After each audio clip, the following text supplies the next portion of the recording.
tidak banyak waktu telah berlalu sama sekali. Beberapa saat yang lalu, mata Chu Yuzhao melebar karena takjub. Dia tidak pernah menyangka sampah saudara iparnya yang terkenal begitu tangguh. Para pembunuh itu jelas merupakan pembunuh yang berperingkat tinggi, namun mereka telah dikirim dengan begitu mudah. Apakah saya keluar di sisi tempat tidur yang salah hari ini? Apakah saya sedang bermimpi? Atau semua ini ilusi? Mengapa saya pernah memimpikannya pria bodoh ini menjadi begitu kuat? Pikirannya melayang kemana-mana ketika dia ditangkap oleh si pembunuh sepersekian detik kemudian.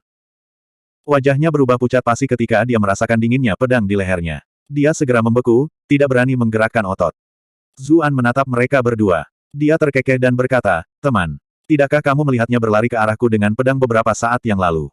Jangan ragu untuk membunuh musuh saya untuk saya. Mengapa Anda menggunakan dia untuk mengancam saya? Apakah semua pembunuh begitu bodoh akhir-akhir ini?" Terlepas dari keyakinan dalam suaranya, dia agak bingung di dalam. Seharusnya merangkak dengan penjaga di luar. Itu akan menjadi satu hal bagi Chu Yuzhao untuk masuk, karena dia memiliki token perintah kakeknya, tetapi bagaimana semua pembunuh ini bisa masuk? Selain itu, sudah beberapa waktu sejak pembunuh pertama kali masuk, namun tidak ada penjaga yang bereaksi. Zuan mendengarkan dengan ama, mencoba mencari tahu apa yang terjadi di luar.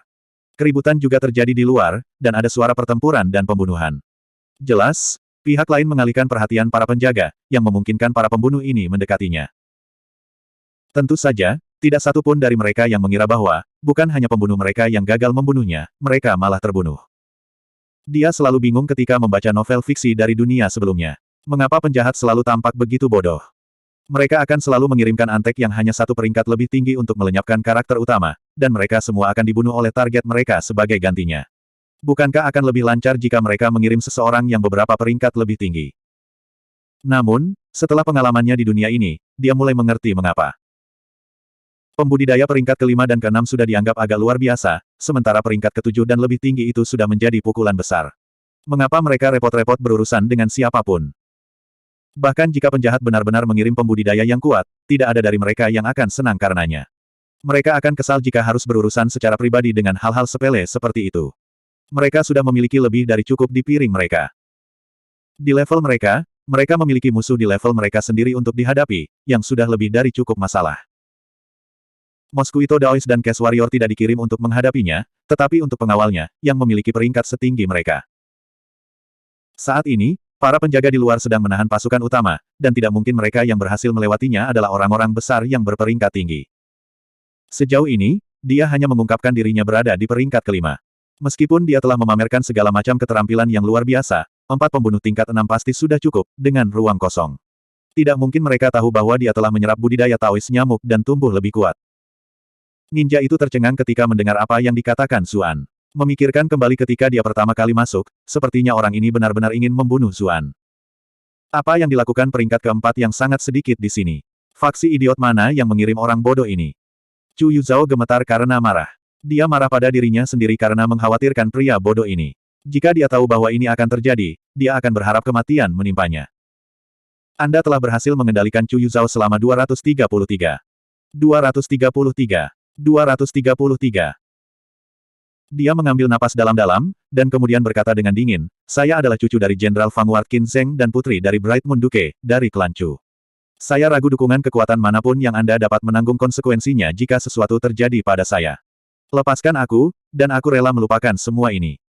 Zuan tidak bisa menahan diri untuk tidak mengutuk. "Kamu idiot." Chu Yuzhao memelototinya. "Saya tidak peduli jika Anda tidak akan melakukan apapun untuk membantu saya, tetapi apa salahnya saya mencoba menyelamatkan diri? Anda bahkan berani mengutuk saya. Saya pasti akan memberitahu kakek dan kakak tentang ini. Mereka akan melihat sisi nyata dan jelek orang ini." Dia sepenuhnya diharapkan untuk menakut-nakuti pembunuh ninja. Namun, dia malah tertawa terbahak-bahak. "Selama kita dibayar cukup, kita bahkan rela membunuh keluarga kerajaan. Siapa yang peduli dengan sedikitnya klan Qin atau Chu?" Chu Yuzhao tercengang. Dia tidak mengharapkan pembunuh untuk memandang rendah bahkan klan Qin dan Chu. Seberapa kuat kekuatan yang mendukungnya? Ninja itu menoleh ke Zuan dan berkata, "Aku hampir tertipu olehmu sebelumnya. Anda adalah saudara ipar anak nakal ini, jadi tentu saja Anda peduli dengan keselamatannya." Petik 2. Zuan benar-benar terdiam. Apa yang harus dia lakukan ketika dia memiliki monyet untuk rekan setimnya? Meskipun demikian, dia masih mencoba yang terbaik untuk terlihat acuh tak acuh. Semua orang tahu bahwa pernikahanku telah dibatalkan, jadi dia bukan apa-apa bagiku. Bukankah agak menggelikan bagimu untuk menggunakan orang asing untuk mengancamku? Diam. Ninja itu mendengus. Dia mengencangkan cengkeramannya di sekitar pedangnya, menimbulkan teriakan alarm dari Chu Yuzhao. Garis cerah darah muncul di sepanjang lehernya. Jatuhkan pedangmu. Jika tidak, saya tidak akan memotong kulitnya saja lain kali. Petik 2. Semua warna terkuras dari wajah Chu Yuzhao. Bagaimanapun, dia masih muda. Selain itu, dia memiliki klan Qin di belakangnya, jadi dia terbiasa dikelilingi dan dipuji oleh semua orang di sekitarnya.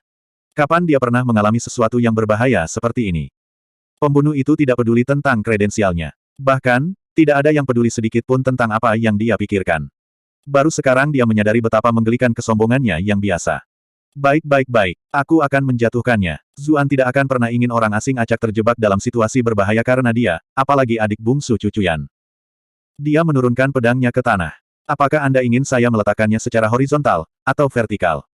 Chu Yuzhao tercengang. Pria ini benar-benar menurunkan senjatanya. Apakah dia benar-benar berniat menyelamatkanku?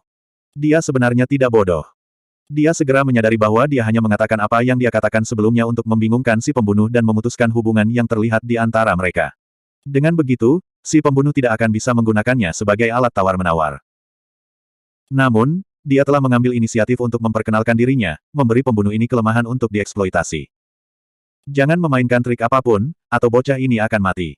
Memerintahkan si pembunuh. Dia pindah ke belakang Chu Yuzhao sambil mengatakan ini. Sebagai seorang pembunuh yang berpengalaman, dia secara alami tahu bagaimana menjaga diri dari serangan mendadak. Tentu. Aku sudah meletakkannya. Zuan mengerutkan kening. Orang ini sangat berhati-hati, dan tidak memberinya peluang apapun.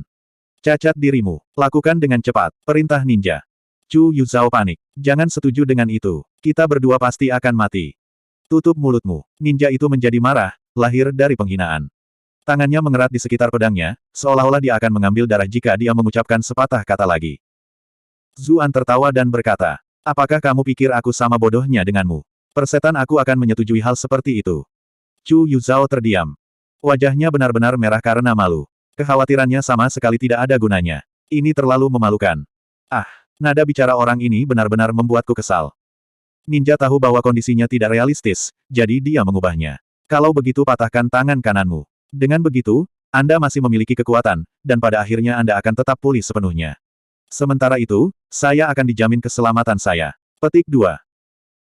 Dia tahu dari percakapan mereka sebelumnya bahwa kultivasi orang ini jauh melampaui apa yang bisa dia tangani sendiri, itulah sebabnya melarikan diri adalah prioritas utamanya. Dia akan sangat dihargai begitu dia kembali dengan informasi tentang kekuatan sejati Zuan.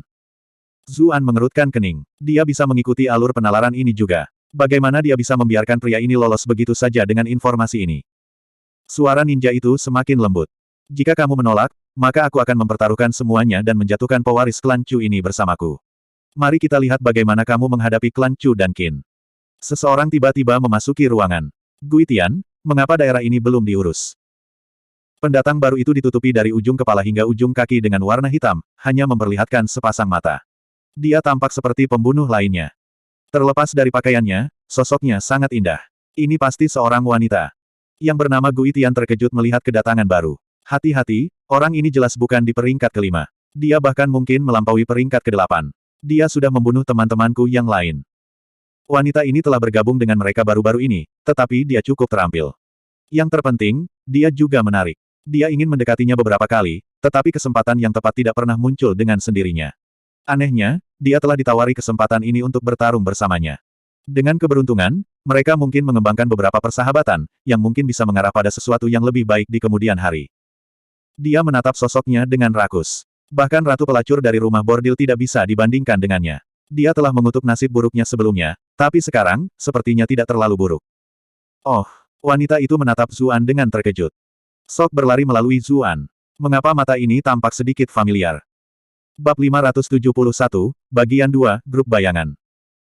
Bagaimana mungkin dia berada di peringkat ke-8 pada usianya? Wanita itu mencibir. Chu Yuzhao mengangguk setuju. Ayahnya sendiri berada di peringkat ke-8. Berapa umur ini tidak berguna? Bagaimana mungkin dia memiliki kultivasi yang begitu dalam? Suara wanita itu menarik pandangan aneh dari Zuan. Saya tidak berbohong. Mayat teman-temanku yang lain masih ada di sini. Protes ninja, Gui Tian. Chu Yuzhao juga merasa sedikit bingung dengan pernyataan si pembunuh. Bayangan Zuan dengan mudah mengirim para penyerang muncul di kepalanya. Dia harus mengakui bahwa dia terlihat agak gagah saat itu. Apa-apaan? Dia 100%. Pembunuh wanita itu melihat mayat-mayat yang berserakan di tanah dengan kaget, tetapi dia dengan cepat berkata, kalau begitu, tidak mungkin kita berdua bisa mengalahkannya sendirian. Saya akan mundur dan menghubungi yang lain terlebih dahulu. Petik 2. Itu juga niatku. Gui Tian menghela nafas lega. Dia telah mengalami terlalu banyak tekanan menghadapi Zuan sendirian. Sekarang dia mendapat bantuan dari rekan lain, peluangnya untuk berhasil melarikan diri telah meningkat pesat. Zuan terkekeh. Lihatlah kalian berdua, mengobrol seperti tidak ada orang lain di sini. Anda memperlakukan saya seolah-olah saya bukan masalah besar sama sekali. Petik 2. Gui Tian mendengus. Orang ini akan mati jika kamu berani mencoba apapun. Dia mundur ke pintu, Chu Yuzhao di tangan. Dia tidak punya pilihan selain menggunakan Chu Yuzhao sebagai alat tawar-menawar sebelumnya, tetapi dia tahu bahwa berharap Zuan mematahkan lengannya sendiri juga merupakan angan-angan. Sekarang dia memiliki temannya yang melindunginya, tidak ada waktu untuk disia-siakan. Yang terbaik adalah jika dia pergi secepat mungkin.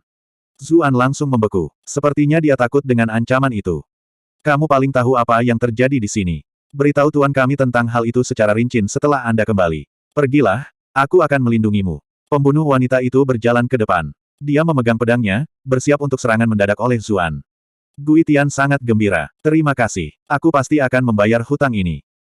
Terlepas dari kata-katanya, dia tidak berani menurunkan kewaspadaannya. Semua perhatiannya terfokus pada Zuan, takut dia akan bergerak. Tiba-tiba, seluruh tubuhnya menegang, dan dia berbalik ke arah temannya dengan tidak percaya. Kamu jalang. Kenapa? Sebuah pohon anggur tipis telah menembus punggungnya. Tidak ada yang selamat dari serangan ini. Sebagai seorang pembunuh, dia tidak pernah sepenuhnya mempercayai teman-temannya, dan telah memperhatikan pedangnya sepanjang waktu juga. Dia tidak pernah meramalkan bahwa dia akan menggunakan metode yang berbeda. Wanita itu terkekeh. Maaf, aku bertemu orang ini sebelum aku bertemu denganmu. Ekspresi Gui Tian sangat berubah. Mengetahui bahwa dia sudah mati, dia mencoba mengangkat tangannya, berniat menyeret Chu Yuzhao bersamanya. Namun, dia menemukan bahwa dia tidak bisa bergerak sama sekali. Dia sudah terjerat oleh tanaman merambat tipis yang tak terhitung jumlahnya. Pembunuh wanita itu berada di sampingnya dalam sekejap. Dia tidak memberinya kesempatan lagi dan mematahkan lehernya. Ah! Chu Yuzhao berteriak ketakutan. Dia tanpa sadar berlari ke arah Zuan. Meskipun itu menyebalkan, dia masih bagian dari keluarganya. Dia sedikit lebih bisa diandalkan daripada pembunuh ini. Namun, begitu dia melangkah maju, dia merasakan sakit yang tajam di bagian belakang kepalanya, dan dia pingsan. Zuan bergegas untuk mendukungnya. Kenapa kau menjatuhkannya? Pembunuh wanita itu menarik kembali tangannya sambil mendengus. Apa? Kamu tidak tega melihatnya terluka? Persetan aku peduli padanya. Zuan melemparkan Chu Yuzhao ke sofa. Pembunuh wanita itu terdiam sesaat. Kamu harus berhati-hati, jangan sampai nyonyamu memburumu untuk itu. Bocah ini perlu mengalami sedikit kesulitan. Meskipun ini yang dikatakan Zuan, dia tetap memastikan bahwa dia aman. Nyonya klan saya, apakah kecemburuan itu yang saya rasakan? Dia membuka penutup wajahnya saat dia mengatakan ini, memperlihatkan wajahnya yang menawan. Ini tidak lain adalah Snow, yang telah lama berpisah dengannya. Nama aslinya adalah Qiao Sueying. Kapan kamu mengenaliku? Qiao Sueying menatapnya dengan senyum lebar, wajahnya bersinar dengan cahaya. Saat aku melihat matamu, terlepas dari kata-katanya, dia merasa agak bersalah di dalam. Dia hanya merasakan sedikit keakraban ketika dia melihatnya, dan tidak terlalu percaya diri. Hanya ketika dia mendengar suaranya dia yakin. Tentu saja, dia tidak cukup bodoh untuk mengatakan itu dalam situasi seperti itu. Qiao Sueying jelas senang. Huff, saya pikir Anda sudah melupakan saya sejak lama. Petik 2. Zuan menariknya ke dalam pelukannya. Bagaimana aku bisa berani melupakan seseorang yang begitu cantik? Wajah Qiao Sueying memerah, dan sedikit rasa malu muncul di ekspresinya. Kamu menjadi lebih dan lebih menjadi pembicara yang lancar. Zuan terkekeh. Bukankah aku seperti ini ketika kamu pertama kali bertemu denganku? Kamu punya keberanian. Aku sangat membencimu sehingga aku ingin memotong lidahmu pada awalnya. Perasaan hangat muncul di dalam dirinya saat dia mengingat apa yang terjadi. Melihat bibir merah mungil wanita muda itu, ingatan tentang penjara bawah tanah membanjiri pikiran Zuan. Gelombang besar emosi menguasainya, dan dia menciumnya. Tubuhnya secara naluriah menegang, tetapi dia dengan cepat meleleh ke pelukannya. Dia memeluk kekasihnya, menerima perhatiannya dengan lembut dan malu-malu.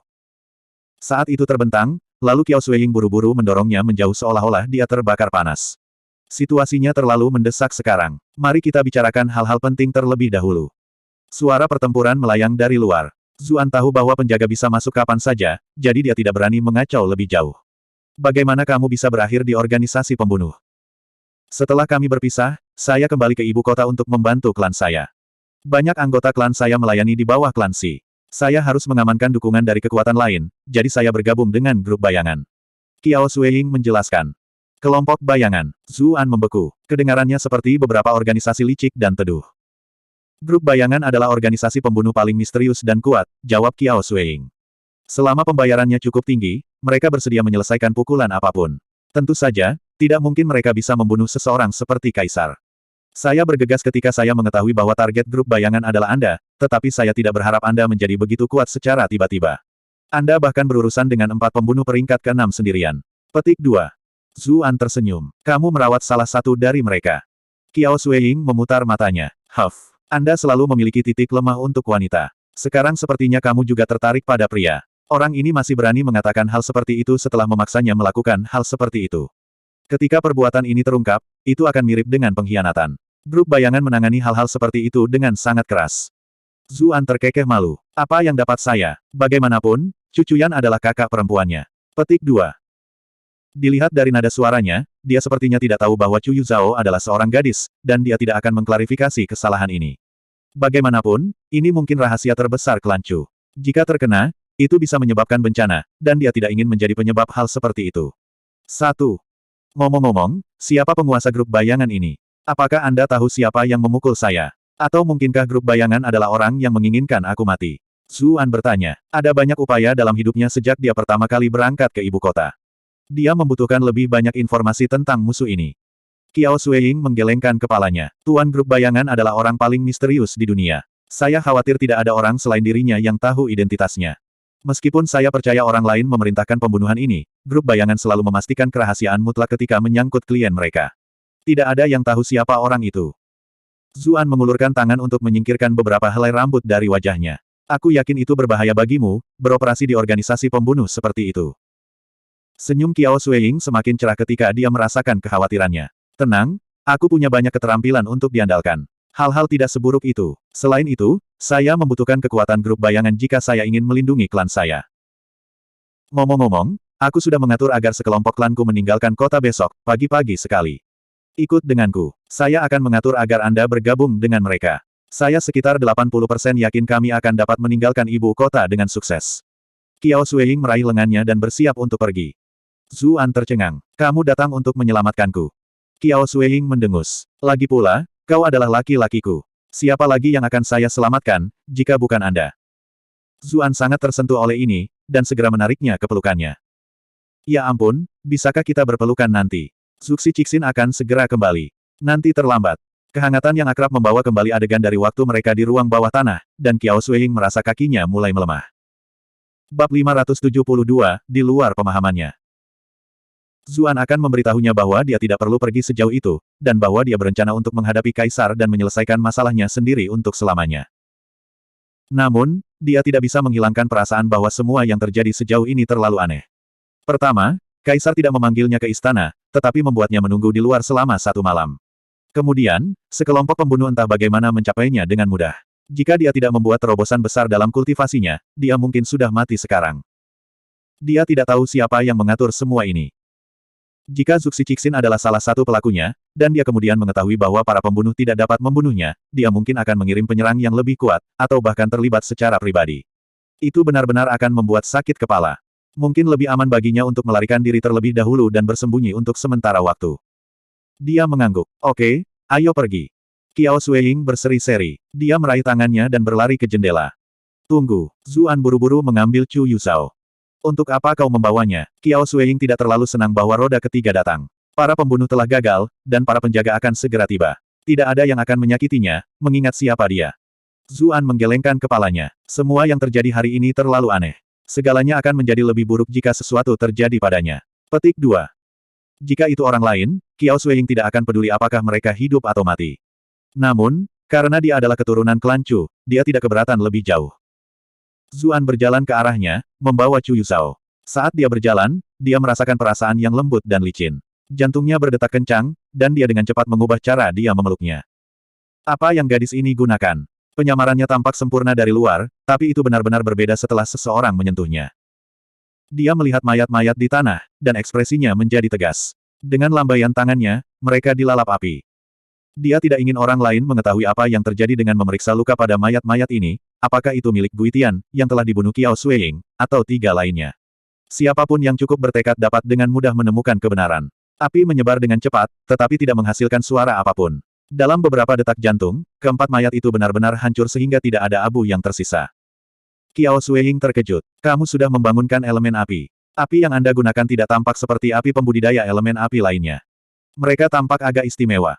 Tentu saja mereka spesial. Saya pikir itu adalah api ajaib dari rubah berekor 9. Api yang dia gunakan dipinjam dari Daji, jadi tidak mungkin api itu hanya biasa. Dia selalu iri dengan api hitam destruktif Pei Mianman, tapi sekarang, apinya sendiri tampaknya tidak terlalu buruk. Mereka berdua berbicara dengan tenang saat mereka meninggalkan kediaman di bawah naungan malam. Zuan memastikan untuk mengawasi apa yang terjadi di luar. Banyak penjaga terlibat dalam pertempuran sengit dengan sejumlah pria berpakaian hitam. Beberapa pria berpakaian hitam ini memiliki kultivasi yang jauh lebih tinggi daripada 4 yang telah dia bunuh. Sebagian besar kekuatan mereka diperlukan untuk mengalihkan perhatian para penjaga untuk misi ini, jadi mereka hanya mampu mengirim para ahli peringkat ke-6 untuk merawatnya. Orang-orang berpakaian hitam memukul mundur pertempuran. Mereka berpikir bahwa rekan mereka seharusnya sudah berhasil, jadi tidak ada alasan untuk membuang nyawa mereka.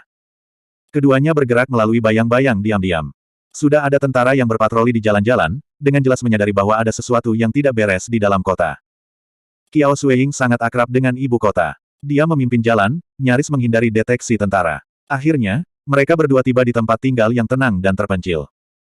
Qiao Suiying membuka pintu dan mempersilakannya masuk. Ini adalah salah satu tempat persembunyianku yang tersembunyi. Mari kita tunggu hal-hal di luar sini. Saya akan membawa Anda ke klan saya setelah semuanya tenang. Petik 2. Oke, Zuan melihat sekeliling. Meskipun interiornya tidak terlalu istimewa, itu masih cukup bagus. Itu dipenuhi dengan segala macam tanaman dan bunga, memberi ruang perasaan yang menyegarkan. Tampaknya elf memiliki kedekatan yang jauh lebih besar dengan alam. Qiao Suiying membantunya menempatkan Chu Yuzhao di kursi. Dia tidak akan membiarkan pria lain tidur di tempat tidurnya, bahkan jika dia adalah pewaris klan Chu. Zuan tahu apa yang dia pikirkan, dan tidak bisa menahan tawa. Ngomong-ngomong, apakah kamu mengenal seseorang dari ras rubah? Qiao Suiying bertanya, agak bingung. Dia tidak memiliki kesempatan untuk menanyakan hal ini di sepanjang jalan, tetapi mereka punya waktu untuk membunuh sekarang. Dia melanjutkan, meski begitu, kemampuan ras rubah terletak pada garis keturunan mereka. Mereka juga tidak memiliki cara untuk mewariskan keterampilan menggunakan api mereka kepada Anda. Petik 2. Ini rumit. Zuan juga tidak tahu bagaimana menjelaskannya. Jika saya harus menyimpulkannya, saya hanya meminjam api rubah berekor 9. Qiao Suiying terkejut.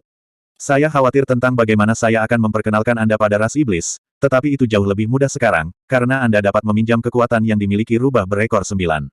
Lagi pula, sudah lama sejak rubah berekor 9 benar-benar ada di dalam ras rubah. Anda pasti akan diperlakukan seperti tamu terhormat. Siapa tahu, Anda bahkan mungkin bisa menjadi orang suci mereka. Meskipun ras rubah bukanlah ras yang sangat kuat, mereka memiliki kekuatan yang signifikan, mengingat status khusus mereka. Seharusnya cukup mudah bagi mereka untuk melindungi satu orang. Zuan tercengang. Kamu berencana mengirimku untuk tinggal bersama ras iblis. Di mana lagi saya bisa mengirim Anda? Qiao Suiying menjawab. Saat ini, kamu sedang dicari oleh kaisar dari dinasti Zhou besar, jadi tidak ada tempat di dalam dinasti Zhou yang aman. Namun, tidak peduli seberapa kuat kaisar, dia tidak dapat ikut campur dalam wilayah ras iblis kita. Anda bisa bersembunyi bersama mereka selama beberapa tahun. Setelah kaisar meninggal, Anda bisa kembali. Petik 2. Istilah, ras iblis digunakan sebagai istilah kolektif untuk ras lain di dunia ini. Para elf adalah salah satu ras iblis, jadi itulah mengapa dia menggunakan kata, kita. Zuan tertawa. Kaisar dinasti Zhou menginginkan saya untuk Sutra Phoenix Nirvana, yang dapat memberikan keabadian. Apakah Anda berpikir bahwa tidak ada orang lain yang akan mengingini teknik saya jika saya melarikan diri ke tanah ras iblis? Qiao Suiying tercengang. Dia tidak mempertimbangkan kemungkinan ini. Setelah ragu-ragu sebentar, dia berkata, rentang hidup iblis lebih panjang dari manusia, jadi mereka tidak memiliki keinginan besar untuk teknik yang memberikan keabadian. Zuan menggelengkan kepalanya. Dia dengan lembut membelai rambutnya yang dikepang dengan indah. Snow, terima kasih telah mengkhawatirkanku, tapi aku harus pergi ke istana besok. Saya akan menghadapi kaisar dan menyelesaikan masalah ini sendiri, sekali dan untuk selamanya. Qiao Suiying mulai panik. Kaisar adalah pakar nomor 1 dunia yang diakui publik. Bahkan jika kamu menjadi lebih kuat, kamu masih tidak memiliki kesempatan. Zuan terkekeh. Gadis bodoh, aku tidak pergi ke sana untuk melawannya. Jangan khawatir, aku punya rencana. Jika rencanaku gagal, maka aku akan melarikan diri bersamamu ke negeri iblis. Qiao Suiying sangat khawatir. Tapi bagaimana jika kamu bahkan tidak memiliki kesempatan untuk melarikan diri? Zuan menarik tubuh mungilnya ke dalam pelukannya. Percaya padaku, saya akan baik-baik saja.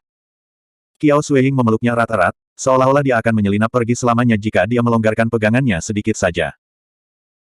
Setelah berpisah untuk waktu yang lama, pasangan manapun akan bertingkah seperti pengantin baru ketika mereka akhirnya bertemu lagi. Saat mereka berdua berpegangan satu sama lain, suhu mulai naik.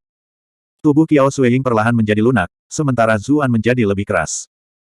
Tidak ada kata-kata yang dibutuhkan. Semuanya berjalan secara alami. Keduanya saling berciuman dalam-dalam. Beberapa saat kemudian, Qiao Suiying buru-buru merapikan pakaiannya yang berantakan. Dia menatap Chu Yuzhao, yang ada di dekatnya, wajahnya benar-benar merah. Tidak, tidak di sini. Zuan terkekeh. Dia ingin memberitahunya bahwa tidak apa-apa karena Chu Yuzhao juga seorang gadis, dan dia masih belum sadarkan diri. Namun, ketika dia melihat tatapan memohon padanya, dia tidak repot-repot menjelaskan, tetapi membawanya langsung ke tempat tidur terdekat. Qiao Suiying mengulurkan jari-jarinya. Beberapa tanaman merambat halus memanjang keluar, menutup tirai di sekelilingnya. Setelah waktu yang lama, Chu Yuzhao perlahan sadar. Dia merasa seperti terbangun dari mimpi aneh. Segala sesuatu di dalamnya berwarna merah muda dan kemerahan, dan itu terlalu memalukan. Dia bermimpi bahwa dia sedang tidur dengan seorang pria, dan bahwa pria itu telah mempermainkan tubuhnya sepuasnya. Segala macam suara memalukan telah keluar dari mulutnya. Wajahnya buram, tetapi ketika dia mendekat, dia mengenali wajah orang itu. Itu adalah saudara iparnya. Dia terbangun ketakutan. Jadi itu adalah mimpi. Dia menghela nafas panjang, dan dia menutup kedua kakinya karena malu. Mengapa dia memimpikannya sesuatu yang begitu memalukan? Dan dengan itu juga. Tunggu, suara memalukan dari mimpiku masih ada di sini. Dia tanpa sadar berbalik, dan matanya langsung melebar. Meskipun ada lapisan tipis tirai di antara mereka, dia masih bisa melihat sosok di dalamnya. Apa yang mereka lakukan? Berpura-pura naik kuda. Chu Yuzhao bingung. Sebelum dia bisa bereaksi, sebatang pohon anggur menjulur dan menjatuhkannya lagi. Bab 573, Memasuki Istana. Ini semua salahmu. Keesokan paginya, Qiao Suiying hampir tidak bisa menahan rasa malu dan marahnya. Dia memukul dada Zuan terus-menerus. Zuan memiliki ekspresi aneh di wajahnya. Ada layar di antara kami. Dia tidak bisa melihat apa-apa. Tapi aku merasa aneh. Qiao Suiying berbalik. Dia merasa sangat tidak nyaman. Jika itu adalah Nona Chu pertama, segalanya mungkin berbeda, tetapi ini adalah pewaris klan Chu. Jika bukan karena persahabatannya dengan Chu Chuyan, dia mungkin akan membungkamnya selamanya. Zuan menggerakkan tangannya ke rambutnya yang dikepang rumit. Kau mengusirnya, kan? Selain itu, bahkan jika dia melihat sesuatu, dia akan melihatku.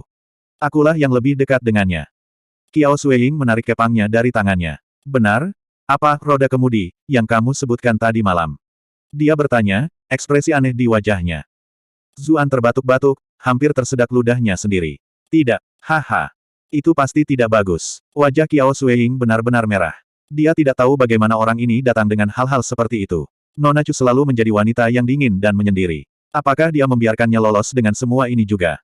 Zuan melihat keluar jendela. Matahari hampir terbit. Sudah waktunya aku kembali. Aku masih harus masuk ke istana. Qiao Suiying segera menyingkirkan semua hal lain dari pikirannya. Ekspresinya menjadi serius. Ah Su, apakah kamu yakin bisa berhasil? Mengapa tidak tetap pada rencana saya dan pergi ketika gerbang terbuka? Petik 2. Jangan khawatir, saya tahu apa yang saya lakukan. Zuan sangat tersentuh oleh ekspresi prihatinnya. Dia mencium bibir merah lembutnya lagi. Qiao Suiying dengan cepat mendorongnya menjauh, wajahnya penuh ketakutan dan malu. Berhenti, aku benar-benar tidak tahan lagi. Tubuh elf lebih halus daripada manusia, dan Zuan jauh lebih kuat dari manusia biasa. Tubuhnya terasa diambang kehancuran setelah dilempar dan dibolak-balik olehnya sepanjang malam. Zuan tertawa, aku bukan binatang, aku hanya ingin menciummu. Bukankah kamu mengatakan itu tadi malam? Qiao Suiying menggerutu. Zuan tidak menjawabnya.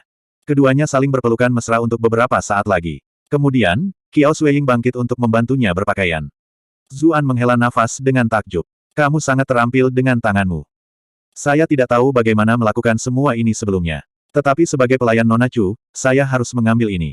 Qiao Suiying menghela nafas. Aku pasti berhutang pada kalian kekasih di kehidupan masa laluku. Saya tidak hanya gagal menyelesaikan misi saya bahkan akhirnya menderita kerugian besar. Petik 2. Zuan mencubit pipinya. Kami juga kekasih. Kesuraman yang menyelimuti Qiao Suiying segera menghilang ketika dia mendengar apa yang dia katakan, dan dia tersenyum begitu lebar hingga matanya berubah menjadi bulan sabit. Zuan masih mengkhawatirkan Chu Yuzhao, tetapi Qiao Suiying meyakinkannya bahwa dia akan mengantar pewaris Chu kembali ke klan Qin. Dia tahu bahwa dia lebih akrab dengan ibu kota. Selanjutnya, dia memiliki hubungan dengan klan Chu sendiri, jadi dia bersedia mempercayainya dengan tugas ini. Dia kembali ke kediaman yang dia tinggali malam sebelumnya. Dia bisa mendengar teriakan marah Zuxi Cixin bahkan dari kejauhan. Apakah kamu sudah menemukannya? Belum. Kamu bahkan tidak tahu apakah pembunuhnya yang menangkapnya atau dia sendiri yang melarikan diri.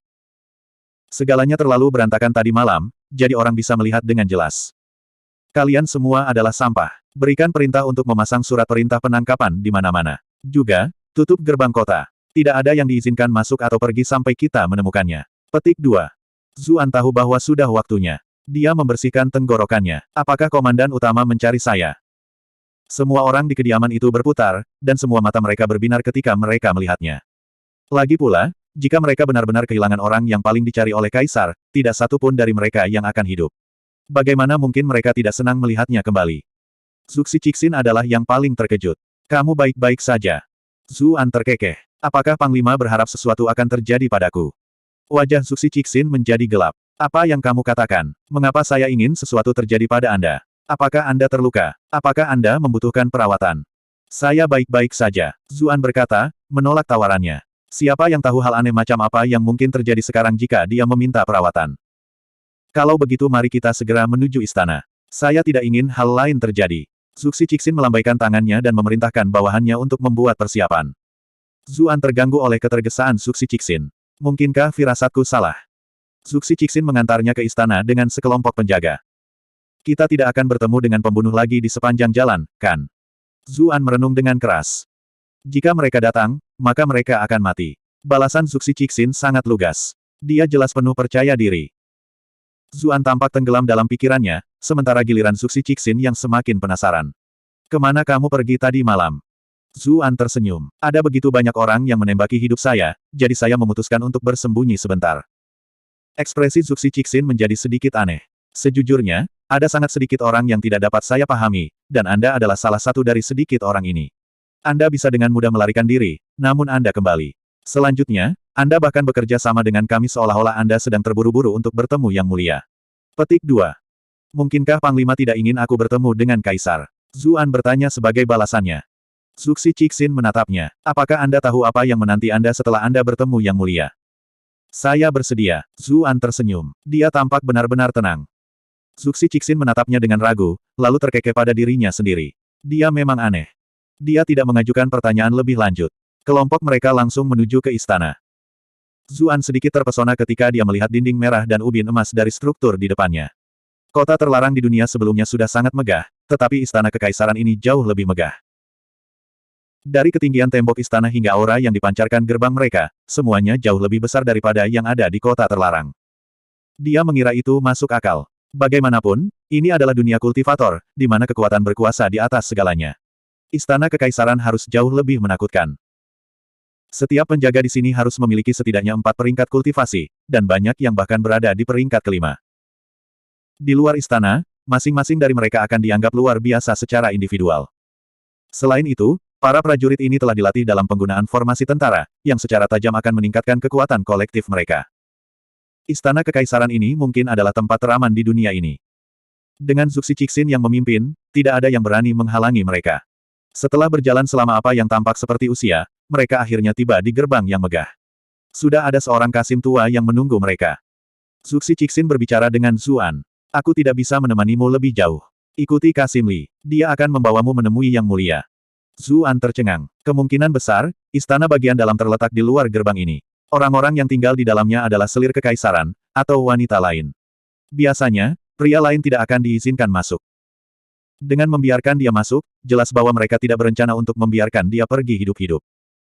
Mengingat situasinya, dia hanya bisa menghadapi apapun yang terjadi sebaik mungkin. Ia berharap rencananya akan berjalan lancar. Terima kasih, Komandan, atas masalahmu. Setelah Kasim tua menyelesaikan serah terima dengan Zuxi Cixin, dia berkata dengan suara tajam, ikuti aku. Meskipun suara Old Mi tidak enak untuk didengar, setidaknya tidak seburuk ini. Zuan agak meremehkan. Orang tua ini sangat cocok dengan stereotip seorang Kasim istana. Mi tua mungkin menutupi kekurangannya dengan kultivasinya yang kuat. Dia mengikuti Kasim tua itu lebih jauh ke dalam. Dia ingin bercanda dengan Kasim tua ini sebentar, tetapi dia tidak berharap dia menjadi sombong ini.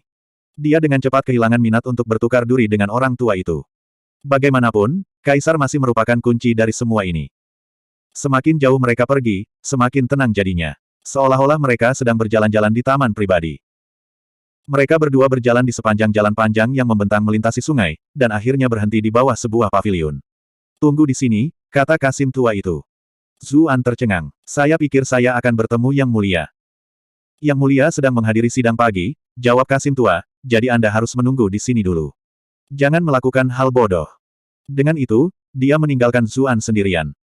Ekspresi aneh menyebar di wajah Zuan. Kaisar ini tampak agak lemah. Apakah dia benar-benar akan ditinggalkan sendirian di istana bagian dalam? Bukankah Kaisar khawatir dia akan menyebabkan keributan? Beberapa kue kering diletakkan di atas meja di bawah paviliun. Zuan sibuk sepanjang malam, dan Zuxi Cixin tidak memberinya sarapan. Dia sebenarnya merasa sedikit lapar. Tentu saja, dia tidak berani memakannya. Dia mencoba yang terbaik, tetapi akhirnya, dia tidak bisa duduk diam lebih lama lagi. Kue-kue itu tepat di depannya, namun dia tidak bisa memakannya. Sungguh ujian tekad yang mengerikan. Dia memutuskan untuk berjalan-jalan sebagai gantinya. Bagaimanapun, selalu baik untuk membiasakan diri dengan lingkungan seseorang. Tata letak istana sangat rumit, dan dia mulai merasa tersesat setelah berjalan-jalan sebentar. Dia baru saja akan berbalik ketika dia mendengar suara yang agak berpikiran sederhana. Aku ingin kalian belajar melompat seperti katak. Apakah Anda melihat katak melompat sambil mengenakan celana? Bab 574 terkejut. Zuan tercengang. Siapapun Anda benar. Katak benar-benar tidak melompat saat memakai celana.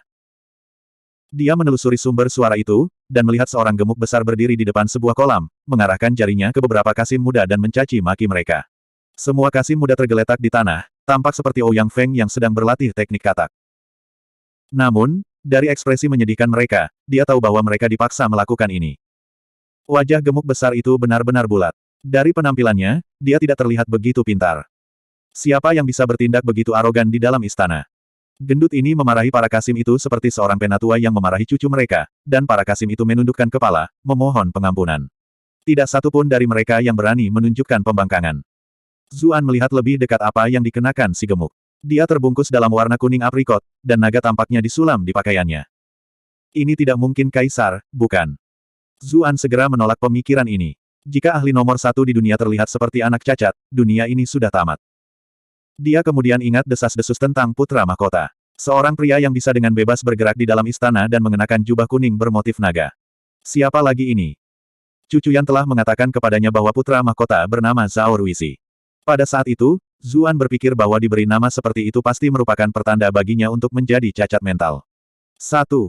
Hah, Anda, kasim kecil di sana. Cepat dan pergi ke sini. Pada saat ini, putra mahkota telah memperhatikan Zuan, dan memanggilnya.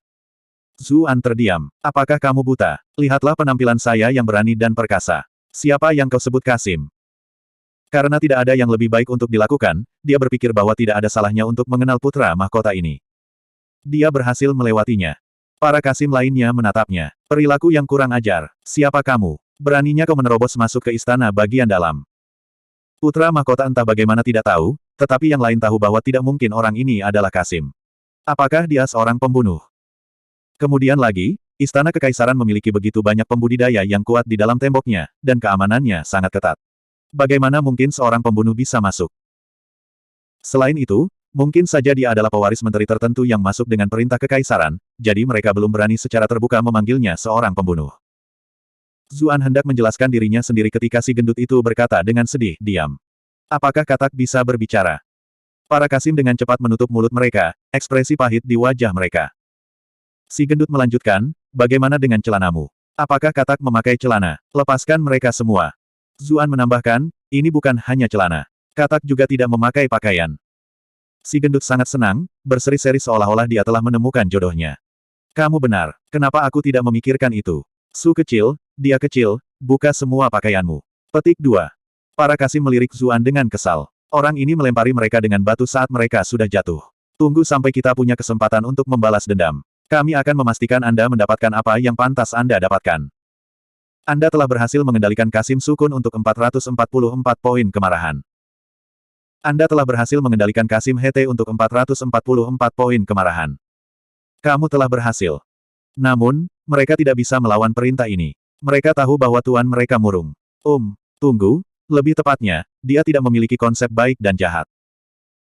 Seorang rekan mereka, yang jelas-jelas tidak pernah menyinggung putra mahkota, telah dipukuli dengan menyedihkan. Putra mahkota tidak merasa bahwa ini adalah tindakan jahat, dia hanya ingin mencari tahu mana yang lebih sulit, tongkat atau tengkorak manusia. Itu murni untuk hiburannya. Namun, secara seimbang, putra mahkota tidak memperlakukan mereka dengan buruk. Selama tidak ada dari mereka yang mendapatkan sisi buruknya, mereka sebenarnya melakukannya dengan cukup baik untuk diri mereka sendiri. Zuan terdiam saat dia melihat para Kasim dengan malu-malu melepas pakaian mereka. Dia benar-benar tidak tertarik menonton Kasim telanjang. Akan jauh lebih menarik jika ini adalah pelayan istana. Itu aneh. Hanya ada Kasim di sisi putra mahkota. Tidak ada satupun pelayan yang terlihat. Saat dia melihat sekeliling, dia bertanya dengan santai, mengapa kamu meminta mereka untuk belajar melompat seperti katak? Lemak menunjuk ke katak di kolam terdekat, yang ditutupi bunga teratai. Saya mendengar beberapa katak berkokok ketika saya lewat tadi. Saya bertanya kepada mereka apakah katak-katak itu memutuskan untuk serak sendiri, atau apakah mereka membuat mereka serak untuk menyanjung saya. Zuan menatap kosong sejenak. Butuh beberapa saat baginya untuk menyadari bahwa dia mengacu pada katak dan Kasim dengan cara yang hampir sama, dan untuk sesaat tertegun. Kepala orang ini bekerja dengan cara yang benar-benar aneh. Dia menindaklanjuti pernyataan putra mahkota. Dan apa yang mereka katakan? Si gemuk menunjuk ke Kasim yang kurus dan lemah dan berkata, Su kecil berkata bahwa katak-katak itu bersuara seperti itu setiap kali musim semi mendekat. Zuan merasa seolah-olah itu adalah jawaban yang benar-benar tepat, tetapi si gendut berkata, sungguh tidak masuk akal bahwa katak-katak ini tidak bersuara saat mereka melihatku. Itu sebabnya saya memberitahu Su kecil untuk belajar bagaimana bersuara seperti katak ketika dia menyapa saya, tetapi dia tidak bisa belajar melakukannya. Itu sebabnya saya memintanya untuk belajar bagaimana melompat seperti katak sebagai gantinya. Zuan tidak menjawabnya. Dia menelan ludah, lalu bertanya tentang yang lain. Bagaimana dengan mereka yang lain? Si gendut menjawab, oh, saya menanyakan hal yang sama kepada dia kecil, dan dia mengatakan bahwa katak-katak itu jelas-jelas serak sebagai cara untuk menyapa saya. Zuan memperkirakan bahwa, karena jawaban Su kecil jelas-jelas membuatnya tidak senang, akan lebih bodoh lagi jika yang lain tidak mengubah jawaban mereka. Lalu mengapa kamu menghukum mereka juga? Si gendut menjawab dengan marah, jawabannya membuatku senang, tapi aku ingin mendengar katak-katak itu menyapaku lagi. Sayangnya, mereka tidak bisa membuat katak serak. Bukankah itu berarti mereka membohongiku? Zuan sekali lagi terdiam. Tentu saja katak akan lari ketika begitu banyak orang muncul begitu tiba-tiba. Dia memandang para Kasim dengan kasihan. Jawaban manapun yang mereka pilih ditakdirkan untuk menjadi pilihan yang salah. Sungguh keadaan yang mengerikan. Para Kasim itu tampaknya telah merasakan makna dalam tatapannya. Mereka mengangguk dengan sadar ke arahnya. Akhirnya, seseorang memahami kedalaman penderitaan kita. Mereka awalnya marah padanya karena melemparkan batu ke arah mereka saat mereka jatuh, tetapi setelah melihat ekspresi simpatiknya, permusuhan mereka terhadapnya berkurang. Si gendut besar melanjutkan, oh, karena kamu di sini, aku ingin mendengar pikiranmu juga. Apakah katak-katak itu bersuara sendiri, atau mereka menyapaku? Zuan ingin membenturkan kepalanya ke dinding. Jika dia tahu ini akan terjadi, dia tidak akan bertanya begitu banyak. Semua Kasim senang dengan kemalangannya. Heh, lihat betapa sombongnya dirimu beberapa saat yang lalu. Anda akan dibuat untuk menelanjangi dan melompat dengan kita semua. Si gendut agak tidak puas karena Zuan belum menjawab. Halo, saya berbicara kepada Anda. Apakah Anda meremehkan saya dengan tidak menjawab? Tentu saja tidak. Zuan menatap kolam itu. Senyum percaya diri muncul di bibirnya. Katak-katak ini jelas serak untuk menyambutmu. Si gemuk sangat gembira. Haha, aku tahu itu. Bisakah kamu membuat mereka serak beberapa kali lagi? Para Kasim saling bertukar pandang, dan hampir tertawa terbahak-bahak.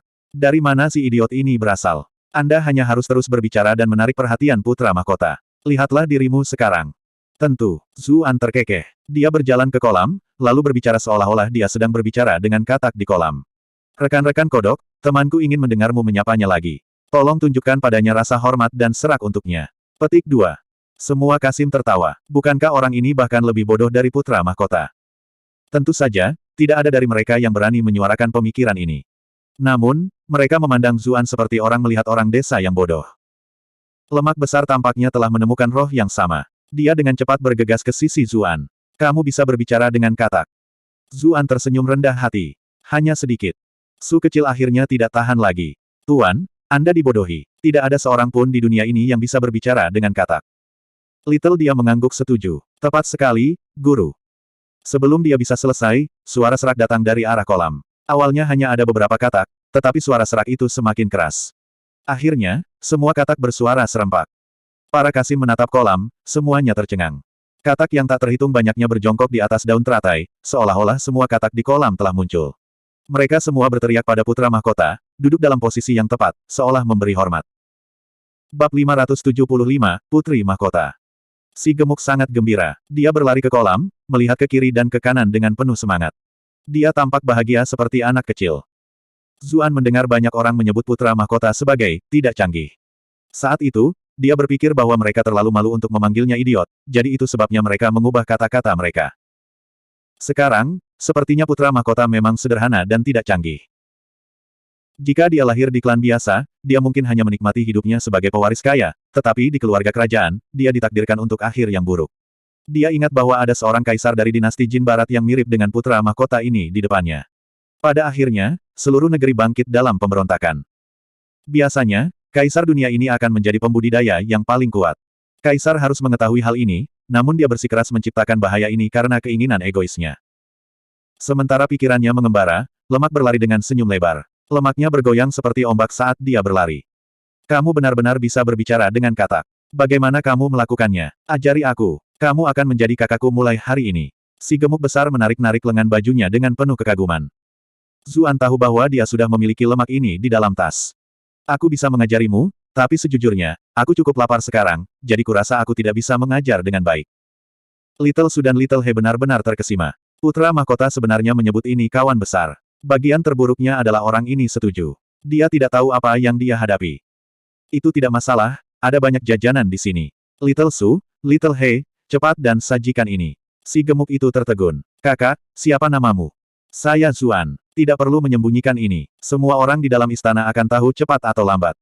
Oh, saya Zhao Ruizi. Si gendut menyambutnya dengan senyum lebar. Ini adalah kursi yang disiapkan orang-orangnya untuknya. Ada semua jenis minuman ringan dan buah-buahan di atas meja.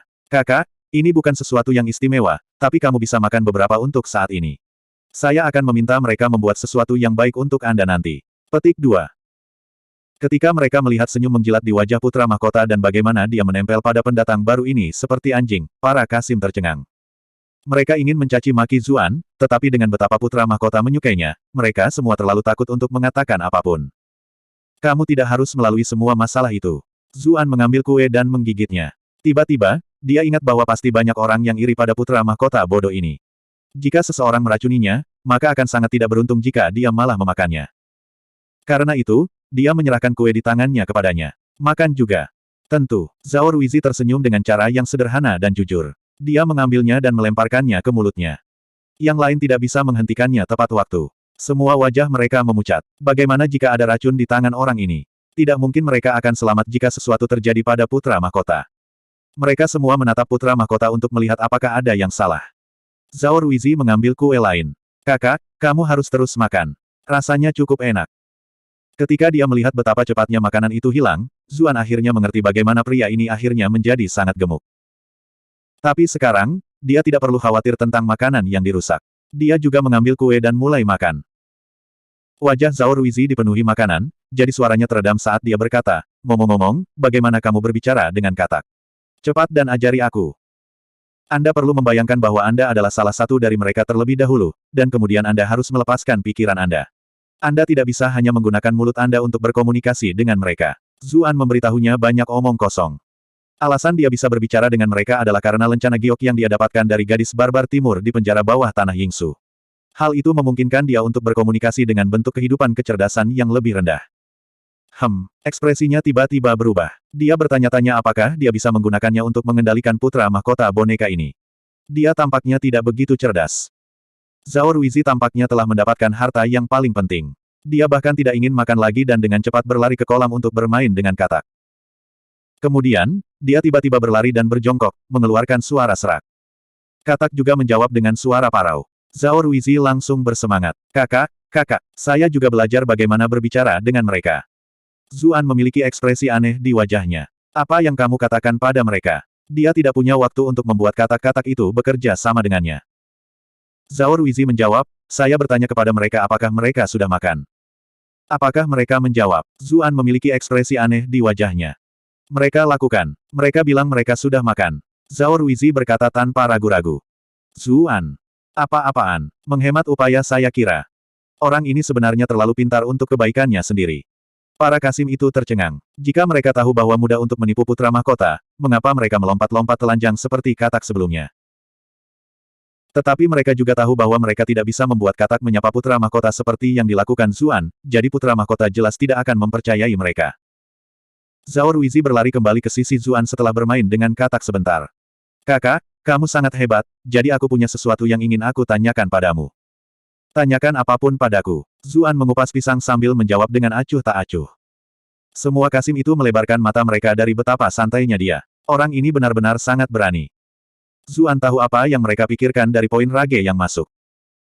Namun, dia tidak sengaja mencari bencana, melainkan merasa bahwa dengan eksentrik seperti putra mahkota, Anda tidak dapat memainkan kartu Anda dengan cara yang sama seperti biasanya. Alih-alih, lebih mudah untuk mendapatkan bantuan putra mahkota dengan bersikap sombong seperti ini. Zhao Ruizi tertawa. Dia menatap para Kasim itu, ekspresinya tampak agak malu. Dia pindah ke sebelah Zuan dan berkata dengan suara pelan, jadi. Ada seseorang yang ingin aku ajak main-main, mungkin membuatnya mencium bau kentutku atau semacamnya, tapi dia terlalu pintar. Dia selalu menghindarinya sebelum aku mengerjainya. Apakah Anda punya ide? Petik 2. Zuan. Aku masih takut makan. Mengapa Anda mengatakan sesuatu yang begitu menjijikkan di depan saya? Tetapi ketika dia melihat ekspresinya yang murni dan penuh harapan, dia tahu bahwa si gendut ini serius. Karena itu, dia tertawa kecil. Orang ini benar-benar seperti anak kecil yang hanya ingin mengerjai teman-temannya. Dia dengan santai menjawab, itu cukup mudah. Lain kali, ketika Anda akan kentut, beritahu teman Anda, sesuatu yang berbau seperti terbakar. Kemudian, mereka secara tidak sadar akan lebih memperhatikan indera penciuman mereka untuk memeriksa apakah ada sesuatu yang benar-benar terbakar. Namun, itu hanya akan membuat mereka bernafas di seluruh kentut Anda. Petik 2. Para Kasim itu sangat terkejut. Apakah ini sesuatu yang dipikirkan manusia yang aneh? Ini terlalu jahat. Zhao Ruizi menjadi lebih bahagia. Kakak benar-benar kuat. Aku pasti bisa mengerjainya kali ini. Zuan terkejut. Siapa yang kamu coba untuk mengerjai? Zhao Ruizi menjawab, istriku. Dia selalu mengolok-olokku karena bodoh, jadi aku ingin mengacaukannya sekali saja. Zuan. Ini adalah putri mahkota yang aneh. Apa yang harus aku katakan sekarang? Anda benar-benar ingin istri Anda mencium bau kentut Anda. Apakah kamu mencoba mengerjaiku? Suara dingin terdengar dari belakang mereka saat ini. Zhao Ruizi gemetar. Dia segera mulai gemetar seluruh seperti burung puyuh. Zuan berbalik dengan rasa ingin tahu. Matanya tidak bisa membantu tetapi menyala. Seorang wanita cantik perlahan berjalan menuju mereka berdua. Bahunya tampak seperti dipahat, lingkar pinggangnya tipis seperti diikat. Lehernya panjang dan anggun seperti angsa. Kulitnya putih dan mulus. Dia mengenakan satu set pakaian istana yang mempesona dan mewah, dua pita berkibar di belakangnya membuat pinggangnya terlihat semakin kurus dan mempesona. Ada tanda kecantikan merah di tengah dahinya. Rambutnya ditata dengan cermat, dihiasi oleh bunga teratai indah yang ditenun dari benang. Ada beberapa jepit rambut halus di kedua sisi, serta ornamen emas yang bersinar. Dia secara alami memancarkan jenis keagungan yang mulia. Matanya yang mempesona dan bermartabat menatap dingin ke arah Zuan. Bab 576, Nona Muda yang Mulia. Zuan mengerutkan kening. Meskipun wanita ini benar-benar cantik, dia tampak agak terlalu dingin. Jenis dingin ini berbeda dari Cucuyan. Watak alami Cucuyan lembut dan halus. Bersama dengan pedang kepingan salju yang dia kembangkan, dia memberikan perasaan keindahan es. Tetapi wanita di hadapannya memiliki tipe ketidakpedulian yang tinggi dan perkasa. Dia jelas tidak setua itu, namun dia memberikan jenis martabat yang tidak sesuai dengan usianya. Tak heran jika si gemuk lincah tiba-tiba menjadi seperti tikus yang melihat kucing. Zuan tidak bodoh. Dia segera tahu bahwa ini adalah putri mahkota. Wanita cantik itu menatap mereka berdua. Zhao Ruizi berdiri dari tempat duduknya seolah pantatnya baru saja terbakar. Dia berdiri di sana dengan kaku dan patuh. Dia melihat Zuan masih duduk santai di tempat, dengan santai memakan buah-buahan. Dia mengerutkan kening. Pelayan di sebelahnya melihat perubahan ekspresi ini dan segera memarahi, keterlaluan. Kamu pikir kamu siapa? Kamu berani duduk di tempat putra mahkota. Zuan berpikir dalam hati bahwa putri mahkota ini benar-benar sangat arogan. Hampir seolah-olah dia berstatus terlalu rendah untuk diajak bicara, jadi dia menyuruh pelayannya memarahinya menggantikannya. Dia memberi pelayan itu pandangan samping. Putra mahkotamu biarkan aku duduk di sini. Apakah saya perlu meminta izin terlebih dahulu? Apakah kamu bahkan orang penting? Anda, pelayan itu segera mulai gemetar. Anda telah berhasil mengendalikan Rong Mo untuk plus 999 poin kemarahan. Sebagai pelayan pribadi putri mahkota, orang lain akan mencoba menjilatnya kemanapun dia pergi. Kapan dia pernah bertemu orang yang langsung mengkritiknya? Dia sangat bingung sehingga dia tidak tahu bagaimana harus menjawab, yang membuatnya semakin marah. Zuan mencibir. Ron Mo, mengapa bukan namamu Nenek Rong? 1. Dia bisa tahu sejak awal bahwa ini bukan seseorang yang bisa dia alasankan. Putri mahkota memberinya tatapan terkejut. Dia tidak menyangka orang ini begitu berani. Anda telah berhasil mengendalikan Bilinglong untuk plus 258 poin kemarahan. Zuan menatapnya juga. Nama wanita ini terdengar cukup bagus, tetapi orang itu sendiri agak terlalu galak. 2. Putri Mahkota merasa semakin tidak senang ketika dia melihat tatapannya yang tetap. Dia mendengus. Dia adalah Putri Mahkota. Biasanya, semua pria akan menundukkan kepala mereka di hadapannya. Paling tidak, mereka tidak berani menatapnya. Bahkan para menteri penting di pengadilan akan melakukan yang terbaik untuk menghindari terlalu banyak memandangnya, namun orang ini menatapnya dengan cara yang tidak terkendali. Anda telah berhasil mengendalikan Bilinglong untuk plus 489 poin kemarahan. Zhao Ruizi dengan takut-takut berkata, "Mo kecil, akulah yang menyuruhnya duduk di sana." Pelayan itu akan mengatakan sesuatu yang lain ketika Putri Mahkota menghentikannya. Gadis bodoh ini mengkritik Zuan dengan nama Putra Mahkota, namun pihak lain membalas dengan menggunakan nama yang sama. Tidak ada gunanya mencoba dan berdebat lebih jauh tentang masalah ini. Dia menoleh untuk bertanya pada Kasim telanjang ke samping, apa yang kalian semua lakukan di sini? Little Su dan Little He gemetar ketika mereka menjawab, membalas Putri Mahkota. Kami berpura-pura menjadi katak. Bilinglong. Dia juga tahu orang seperti apa suaminya. Kejahatan ini sama sekali tidak mengejutkan. Karena itu, dia mengubah pendekatannya dan bertanya, apa yang terjadi di sini barusan? Juga, siapa ini? Mata Zuan menyipit. Putri Mahkota ini jauh lebih pintar dari pelayan itu. Dari kelihatannya, dia mencari alasan lain untuk menghukumnya. Little Su dan Little He buru-buru menceritakan apa yang baru saja terjadi. Mereka tidak berani menyinggung Putri Mahkota, tetapi mereka juga takut menyinggung Putra Mahkota, itulah sebabnya informasinya tidak bias. Mereka secara objektif menjelaskan apa yang baru saja terjadi. Tapi siapa sangka Bilinglong akan marah besar setelah mendengar ini. Mengobrol dengan katak, benar-benar tidak masuk akal. Mintalah penyihir yang telah menipu Putra Mahkota ini menerima 20 pukulan di mulutnya sebagai peringatan bagi orang lain. Semua orang yang berani menipu Putra Mahkota melalui metode berbahaya seperti itu di masa depan harus dihukum berat. Dipahami, para Kasim yang mengikuti di belakangnya berjalan menuju Zuan dengan senyum sinis. Zhao Ruizi membuka mulutnya beberapa kali, tetapi ketika dia melihat ekspresi ganas Putri Mahkota, dia dengan bersalah menelan permohonannya untuk keringanan hukuman. Zuan mengutuknya karena menjadi pria yang tidak berguna. Jelas tidak mungkin dia membiarkan para Kasim ini melakukan apa yang mereka inginkan. Dia langsung memarahi mereka. Tunggu sebentar. Bilinglong menatapnya dengan dingin. Dia tidak punya niat untuk berbicara dengannya. Wajah Zuan menjadi gelap. Bukankah tren normal memberinya kesempatan untuk menjelaskan dirinya sendiri? Di bawah ketidakberdayaan, dia hanya bisa berkata, saya adalah teman yang diundang Putra Mahkota.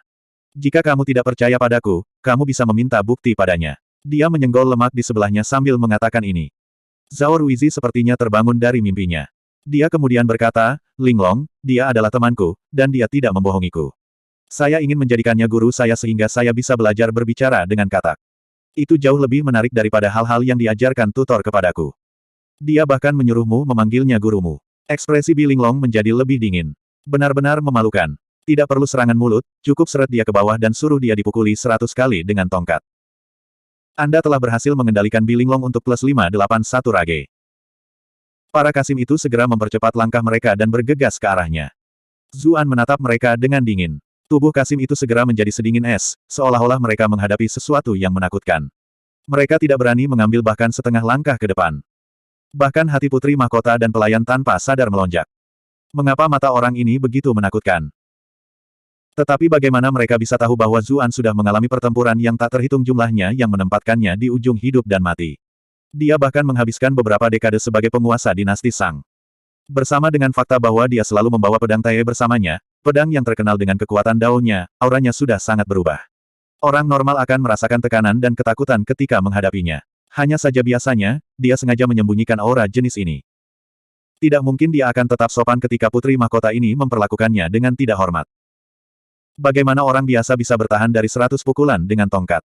Bahkan seorang kultivator akan memiliki lapisan kulit yang dicukur, karena yang memukul mereka juga akan menjadi kultivator. Zuan berkata dengan dingin, Putra Mahkota sudah sangat tua, mungkinkah dia bahkan tidak memiliki hak untuk memilih dengan siapa dia berteman, dengan siapa dia memilih untuk belajar. Sebagai seorang istri, bukankah kamu terlalu mengontrol? Saya ingin tahu apakah Anda pikir Anda adalah pewaris mahkota dan bahwa dia hanya menantu laki-laki Anda yang masih hidup. Wajah Bilinglong berkedut. Bagaimana dia bisa berani mengakui hal seperti itu? Akan sangat merepotkan jika rumor seperti ini keluar.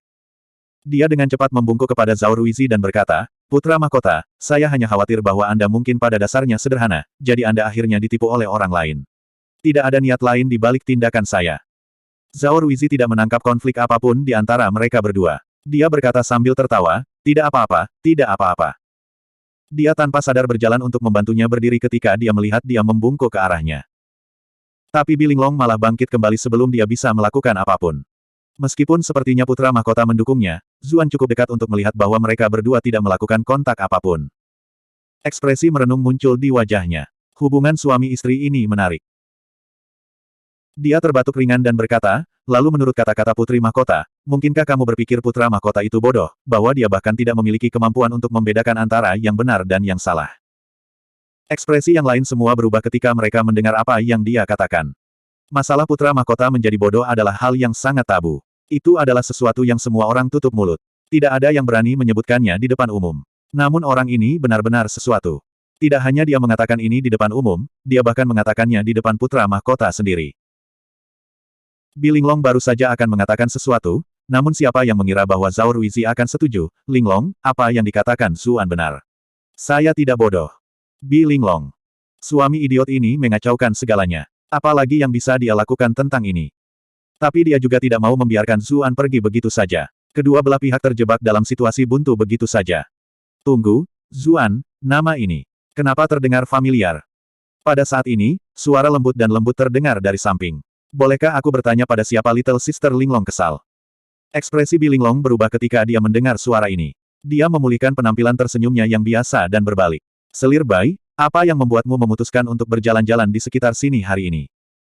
Zuan mengikuti suara itu. Dia melihat seorang wanita bangsawan muda yang ramping dan elegan.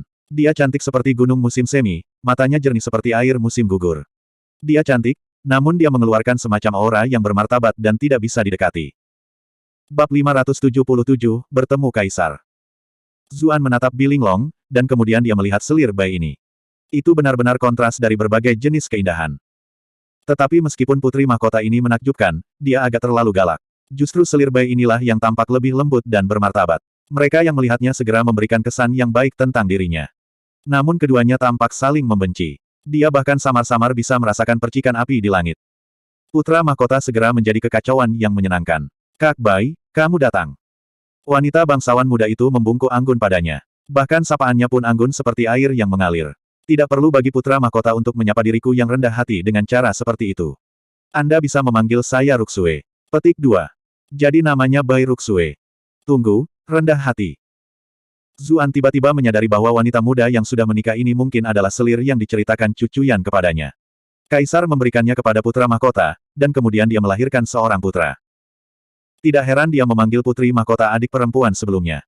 Kemudian, meskipun Bilinglong tidak senang, dia hanya bisa menahan diri dan berpura-pura beradab. Bai Ruxue ini terlihat sedikit lebih tua dari Bilinglong. Kadang-kadang, putri mahkota masih terlihat seperti seorang wanita muda, tetapi selir ini lebih seperti wanita yang sudah menikah, seorang yang dewasa pada saat itu. Matanya tanpa sadar melayang ke arah dadanya yang mengesankan. Cucuyan menyebutkan bahwa dia sudah punya anak. Apakah dia masih menyusui? Wajah Bai Ruxue menjadi sedikit merah, seolah-olah dia memperhatikan matanya. Tapi dia tidak mengatakan apa-apa dan malah berbalik ke arah putri mahkota. Aku mendengar suara Little Sister Linglong dari halaman lain, jadi aku datang untuk melihat siapa yang membuatmu begitu marah. Bilinglong kesal. Apakah Anda mengejek saya karena memiliki suara yang keras? Dia berkata dengan acuh tak acuh, saya hanya ingin memberi pelajaran kepada orang bodoh. Saya tidak berharap untuk mengejutkan selir Bai. Petik 2. Pihak lain memanggil adik perempuannya karena dia sedikit lebih tua darinya. Bersama dengan identitas khususnya, jenis alamat ini juga cocok. Tapi dia sama sekali tidak mau memanggil kakak perempuannya. Lagi pula, dia adalah putri sejati, jadi mengapa dia memanggil kakak perempuan selir? Oh. Mungkinkah ini yang disebut orang bodoh? Bai Ruxue menatap Zuan dengan penasaran. Zuan memiliki ekspresi aneh di wajahnya. Ini bukan waktunya untuk ini. Dia merasa seolah-olah dia tiba-tiba terperangkap dalam drama istana yang hebat. Dia menatap Zhao Ruizi. Keberuntungan si gendut ini dengan gadis-gadis tidak seburuk itu. Kedua gadis ini sangat cantik, dan gaya mereka juga sangat berbeda. Tapi Zhao Ruizi saat ini tersenyum seperti orang idiot. Bai Ruxue menilai Zuan. Dilihat dari pakaianmu, kamu sepertinya bukan anggota istana. Bagaimana Anda masuk? Bilinglong terkejut. Ini memang kasusnya. Dia sebenarnya melupakan masalah terpenting ini sebelumnya. Itu semua karena orang ini terlalu berani sehingga dia sangat marah sehingga dia tidak setajam biasanya. Zuan menjawab, Zuxi Cixin membawa saya masuk. Kemudian, Penatuali membawa saya ke dekat sini. Ekspresi Bai Ruxue berubah. Dia akhirnya ingat mengapa nama ini begitu akrab. Itu adalah pria dengan metode keabadian yang diteriakkan semua orang. Bi Linglong juga menilai dia karena terkejut. Dia juga tahu siapa Zuan sekarang. Bi Linglong mendengus dan berkata kepada Zhao Ruizi, "Putra mahkota, ayo kembali. Pelajaran pagimu belum selesai." Zhao Ruizi mulai panik. Tapi saya masih ingin bermain lebih banyak dengan Zuan. Ada banyak hal yang bisa dimainkan. Tapi Bi Linglong meliriknya ke samping, membuatnya sangat ketakutan sehingga dia menelan semua kata lainnya. Bai Ruxue mengerutkan bibirnya dan berkata, "Adik Linglong, mengapa kamu terburu-buru untuk pergi?" Bi Linglong menjawab dengan dingin, "Aku harus membawa putra mahkota kembali ke pelajarannya. Saya tidak berani lalai." Petik 2. Huff. Zuan ini adalah seseorang yang ingin ditemui oleh kaisar sendiri, namun dia memerintahkan agar dia dipukuli sampai mati. Jika berita ini sampai ke kaisar, lalu siapa yang tahu pemikiran macam apa yang mungkin dia miliki terhadapnya dan klannya. Dia tahu bahwa dia tidak bisa melakukan hal lain pada Zuan, jadi mengapa dia terus tinggal di sini dan mempermalukan dirinya sendiri. Dia memberi pelayan itu pandangan. Pelayan bernama Rong Mo dengan cepat memerintahkan para kasim untuk membawa putra mahkota kembali. Semua orang buru-buru pergi. Hanya Zhao Ruizi saja yang menoleh dengan enggan, entah untuk melihat terakhir kalinya pada kakak bayi yang lembut itu, atau karena dia belum ingin meninggalkan Zuan. Zuan menangkupkan tangannya ke arah wanita bangsawan yang anggun ini ketika mereka pergi. "Terima kasih selir Bai karena telah berbicara untuk keadilan sebelumnya. Anda telah menyelamatkan saya sedikit masalah." Petik 2. Bai Ruxue menganggukkan kepalanya sedikit, senyum tipis di wajahnya. Dia tidak menjawab dan berbalik untuk diam-diam pergi. Zuan muram. Apakah semua wanita istana ini sombong? Putri mahkota yang cantik itu juga tidak ingin berbicara dengannya dan meminta pelayannya berbicara menggantikannya. Baru kemudian dia akhirnya tidak dapat menahan diri dan mengatakan beberapa hal. Sekarang, selir Bai yang tampaknya lembut dan anggun ini juga sangat arogan, bahkan tidak mau berbicara sepatah kata pun kepadanya. Itu membuatnya tampak seperti pelanggar yang aneh. Siapa sih yang Anda bahkan waspada terhadap? Tentu saja, dia tahu bahwa apalagi selir kekaisaran ini, bahkan wanita dari keluarga biasa tidak akan berbicara dengan pria asing tanpa alasan. Mereka menyebut pria di luar keluarga sebagai pria luar, dan sesaat kecerobohan dan mungkin ada desas-desus tentang mereka bertemu dengan pria luar. Sesuatu seperti ini adalah bencana besar bagi reputasi kebanyakan gadis. Bright Moon City lebih berpikiran terbuka karena menjadi kota perdagangan. Kota-kota lain jauh lebih ketat dalam masalah ini. Tapi biasanya, tempat seperti ibu kota seharusnya tidak sekonservatif itu. Dia tiba-tiba menyadari sesuatu. Putra mahkota itu bodoh, jadi sebagai selir dari pangeran tipe ini, mereka secara alami harus lebih memperhatikan hal-hal ini untuk menghindari kecurigaan. Dia menghela nafas ketika memikirkan ini. Meskipun putra mahkota ini bodoh, dia cukup diberkati. Seorang kasim kecil dengan cepat berlari. "Ya ampun, bagaimana kamu bisa sampai di sini? Kami semua mencarimu. Cepat dan ikuti aku. Yang mulia telah menyelesaikan sesi pengadilannya dan sekarang akan menemui Anda." Zuan mengerutkan kening. Dia berjaga-jaga. Di mana Penatuali? Kasim kecil itu tanpa sadar menjawab, Penatuali tampaknya telah melakukan kesalahan dan kaisar. Dia segera berhenti berbicara di tengah jalan. "Berhentilah bertanya begitu banyak pertanyaan. Bergerak lebih cepat." Zuan merasa geli. Dia mengikuti Kasim kecil ini ke ruangan yang tenang dan elegan. Ketika dia melihat kata-kata, Imperial Study, tergantung di atas pintu masuk, dia menghela nafas lega. Meskipun dia punya tebakan, dia masih khawatir Kasim kecil ini akan membawanya ke jebakan. Sekarang sepertinya dia tidak khawatir apa-apa. Bagaimanapun, ini adalah istana bagian dalam, tempat staf pribadi kaisar beroperasi. Jika selalu ada masalah yang terjadi di tempat seperti ini, maka kaisar benar-benar terlalu tidak kompeten. Kasim kecil itu berkata dengan hormat di pintu masuk. "Yang mulia, saya telah membawanya." Suara bermartabat terdengar dari dalam. "Biarkan dia masuk." Kasim kecil mendorong pintu dan memberi isyarat agar Zuan masuk. Meskipun dia sudah memikirkan rencananya, sekarang saatnya permainan, Zuan menemukan bahwa dia masih sedikit gugup. Jantungnya berdebar kencang, dan bahkan tubuhnya menggigil tak terkendali. Bukan karena dia pengecut, melainkan perasaan bahaya yang naluriah. Bagaimanapun, dia akan menghadapi kultivator paling kuat di dunia ini. Jika rencananya gagal, maka satu-satunya hal yang menunggunya mungkin adalah kematian. Tapi dia masih seseorang yang menghabiskan beberapa dekade sebagai kaisar di Yingsu Dungeon. Dia mengambil napas dalam-dalam dan dengan cepat menenangkan diri. Kemudian, dia berjalan masuk.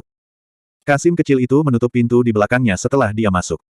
Suara pintu menutup menambah suasana yang berat. Zuan merasakan semacam perasaan tercekik ketika dia memasuki ruangan, seolah-olah bahkan bernapas menjadi jauh lebih sulit dari biasanya. Ekspresinya sedikit berubah. Dia tahu bahwa ini adalah tekanan dari seorang kultivator yang kuat. Tetapi meskipun dia sudah menyerap budidaya Taois nyamuk dan tumbuh lebih kuat, dia masih merasa sangat tidak nyaman. Ini adalah tekanan yang belum pernah dia hadapi sebelumnya. Terlepas dari apakah itu Mitua, Kasim Wei, naga raksasa, Taois nyamuk, atau orang lain yang dia hadapi dalam perjalanan ke ibu kota, tidak ada aura mereka yang bisa dibandingkan dengan apa yang dia alami saat ini. Satu-satunya yang agak mirip adalah Millie saat pertama kali bertemu dengannya. Tapi saat itu, dia memiliki Heiress Ball of Delights, jadi dia tidak terlalu khawatir.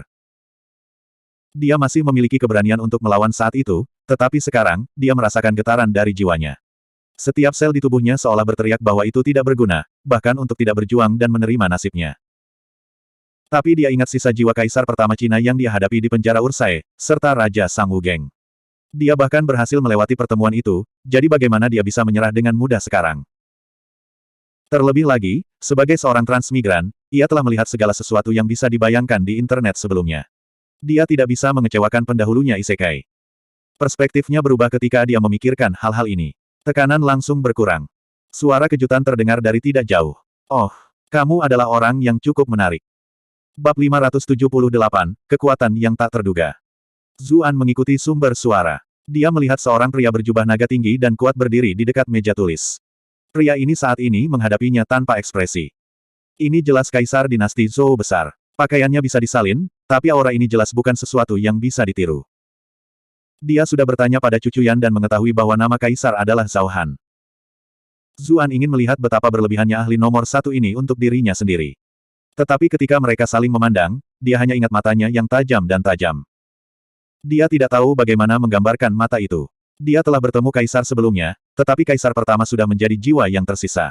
Selanjutnya, dia sudah lulus persidangan, jadi pihak lain memperlakukan Zuan sebagai miliknya. Dia tidak memaksakan tekanannya pada Zuan. Kemudian, ini juga berlaku untuk Wu Geng. Dia selalu memiliki beban kehancuran dinasti Sang yang membebani pundaknya. Dia bahkan berpura-pura menjadi putra mahkota biasa selama persidangan, jadi auranya sengaja ditutup-tutupi.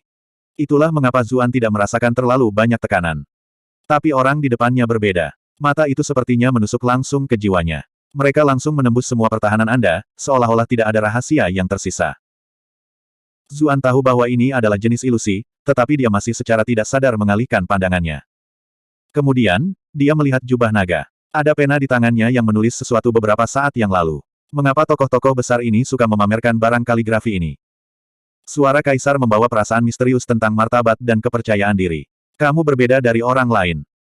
Orang lain akan segera menjadi takut tak tahu malu ketika mereka melihat kaisar ini, tetapi Anda masih memiliki suasana hati yang santai untuk membiarkan imajinasi Anda menjadi liar.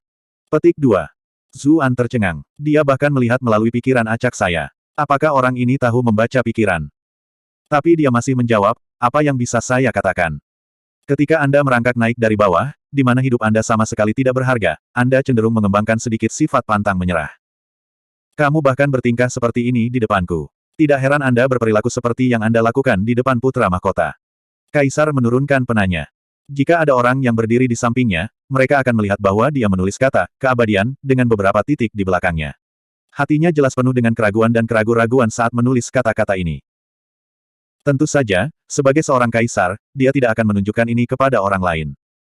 Zuan terkejut ketika mendengar ini. Jadi Yang Mulia sudah tahu tentang itu. Sudah berapa lama sejak aku berpisah dari putra mahkota? Dia bahkan tahu tentang ini. Seolah melihat melalui pikirannya, Kaisar perlahan berkata, tentu saja saya tahu. Tidak mudah menyembunyikan apapun di istana ini dariku. Zuan tetap diam. Dia tidak tahu apa arti di balik Kaisar yang memberitahunya hal-hal ini. Dia bertanya-tanya bagaimana dia akan membuatnya memakai topi pengampunan. Salah satu rencananya adalah menggunakan skill gerakan instannya untuk berlari dan membuatnya memakainya. Semuanya akan mudah ditangani begitu dia membuat Kaisar memakainya. Tapi dia segera menyerah pada pemikiran ini begitu dia bertemu dengan yang sebenarnya. Pihak lain berdiri di sana dengan santai, dan sepertinya hanya ada Zhang di antara mereka. Namun, Zuan merasa seolah-olah ada jurang tak berujung di antara mereka. Dia bahkan tidak bisa menunjukkan dengan tepat posisinya. Jelas bahwa dengan kultivasinya, dia tidak akan memiliki kesempatan untuk mendekati Kaisar kecuali dia membiarkannya. Kaisar menatapnya lama. Jika ini di masa lalu, saya mungkin mengagumi temperamen dan tekad Anda. Aku bahkan mungkin mencoba membawamu ke bawah sayapku. Tapi sekarang, seseorang seperti Anda tidak akan pernah menyerah. Di masa depan, putra mahkota juga tidak akan bisa membuatmu sujud, jadi kaisar ini jelas tidak bisa meninggalkan bencana sepertimu hidup-hidup. Suruh dia dieksekusi dan beritahu seluruh dunia bahwa ini adalah konsekuensi dari menyinggung putra mahkota. Petik 2. Zuan. Bro, Anda tidak memainkan kartu Anda seperti yang seharusnya. Anda akan mengeksekusi saya sudah. Bagaimana saya harus menanggapi? Penjaga dengan cepat menyerbu masuk. Zuan hendak menghindar, tetapi seluruh tubuhnya dibatasi setelah kaisar hanya memberinya tatapan acuh tak acuh. Dia tidak bisa bergerak sama sekali. Dia langsung ditahan oleh penjaga dan dikawal keluar. Zuan berteriak, saya menolak untuk menerima tuduhan tak berdasar semacam ini. Kaisar berkata dengan dingin, apakah kaisar ini membutuhkan penerimaan Anda jika saya ingin sesuatu dilakukan? Zuan. Bro, Anda tidak akan membuat teman berbicara seperti itu. Dia dengan cepat berteriak ketika dia diseret keluar, kalau begitu, apakah kaisar tidak menginginkan metode keabadian? Keabadian. Kaisar menundukkan kepalanya dan melihat kaligrafinya. Sedikit ejekan melintas melewati bibirnya. Dengan lambaian tangannya, lembaran kertas itu langsung berubah menjadi bubuk, namun meja tetap tidak terluka. Orang bisa membayangkan betapa hebatnya kendalinya atas kekuatannya sendiri. Keabadian hanyalah ilusi ideal. Raja telah jatuh satu generasi ke generasi berikutnya, yang mana di antara mereka yang mendapatkan keabadian sejati. Kaisar ini tidak percaya pada keabadian ilusi seperti itu. Sebaliknya, saya telah memimpin manusia dalam mengalahkan klan Fin dan menyatukan hutan belantara. Semua orang akan mengingat prestasi gemilang saya. Ini adalah keabadian sejati. Wajah kaisar yang awalnya tanpa emosi akhirnya berubah sedikit. Seluruh keberadaannya tampaknya telah dirasuki oleh sejenis kefanatikan. Zuan segera mulai mengutuk kaisar ini.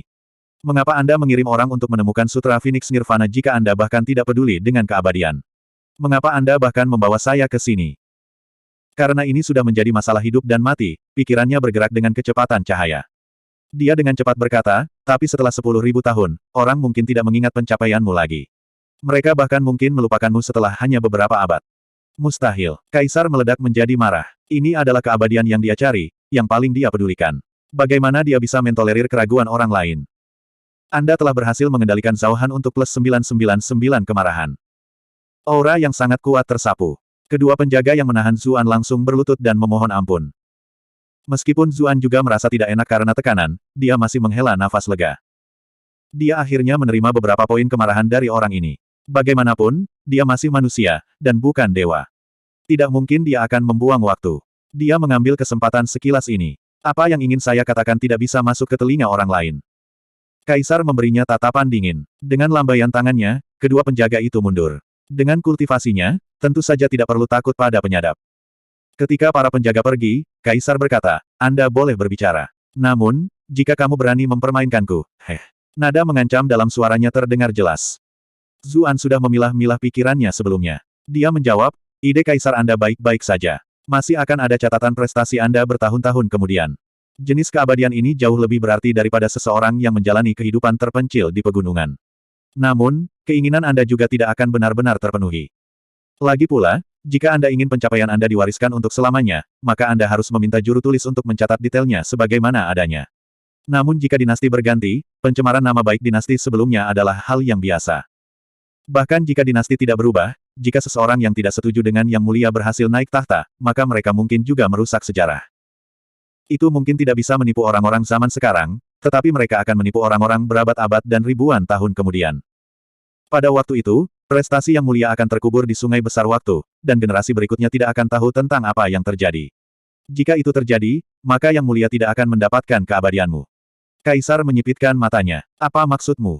Zuan tersenyum. Yang mulia mengerti sepenuhnya. Mengapa Anda harus mengajukan pertanyaan yang sudah Anda ketahui jawabannya? Maaf, Raja Qi. Aku hanya bisa menggunakanmu sebagai perisaiku. Setiap orang untuk diri mereka sendiri. Kaisar mulai berpikir sendiri. Jika seseorang berani berbicara dengannya dengan nada seperti ini secara normal, dia pasti sudah menyeret mereka keluar dan dipukuli sampai mati. Namun, kata-kata Zuan benar-benar mendorong rasa tidak amannya yang terdalam. Ini juga yang dia khawatirkan selama bertahun-tahun. Dia menatap Zuan. Dia memiliki ekspresi merenung di wajahnya. Lalu apa rencanamu? Zuan hendak mengatakan sesuatu ketika dia tiba-tiba menyadari ekspresinya. Yang mulia mungkin sudah memiliki rencana, jadi aku hanya akan mempermalukan diriku sendiri. Tetapi jika yang mulia ingin bermain catur, maka saya bisa menjadi bidak catur. Dia benar-benar ketakutan sebelumnya, tetapi dia sudah menyadari bahwa pihak lain menghabiskan terlalu banyak sumber daya untuk membawanya ke ibu kota. Tidak mungkin dia akan segera membunuhnya.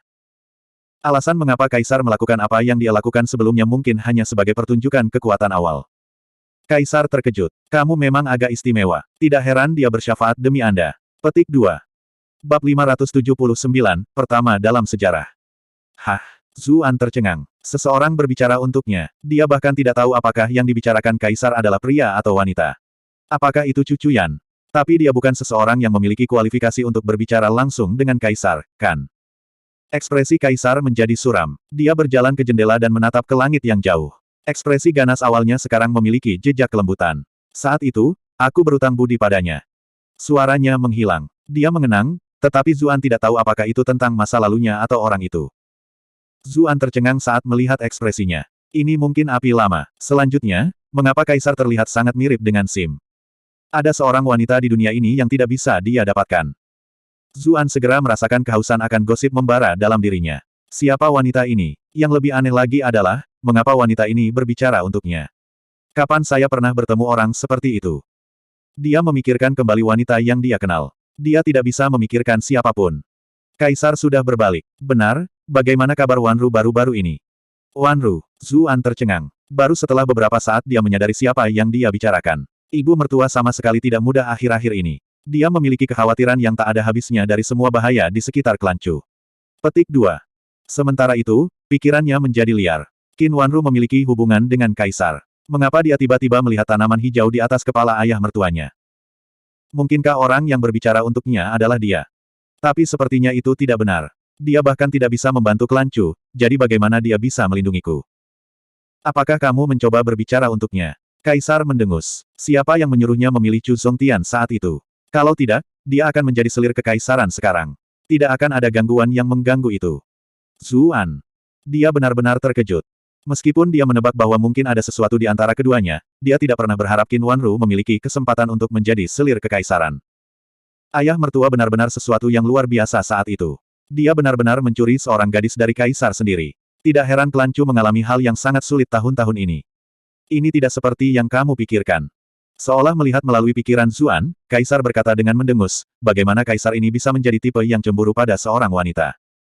Alasan utama mengapa saya terus bertindak melawan klan Chu adalah karena klan Chu adalah bangsawan dari dinasti sebelumnya, apalagi salah satu pemimpin mereka.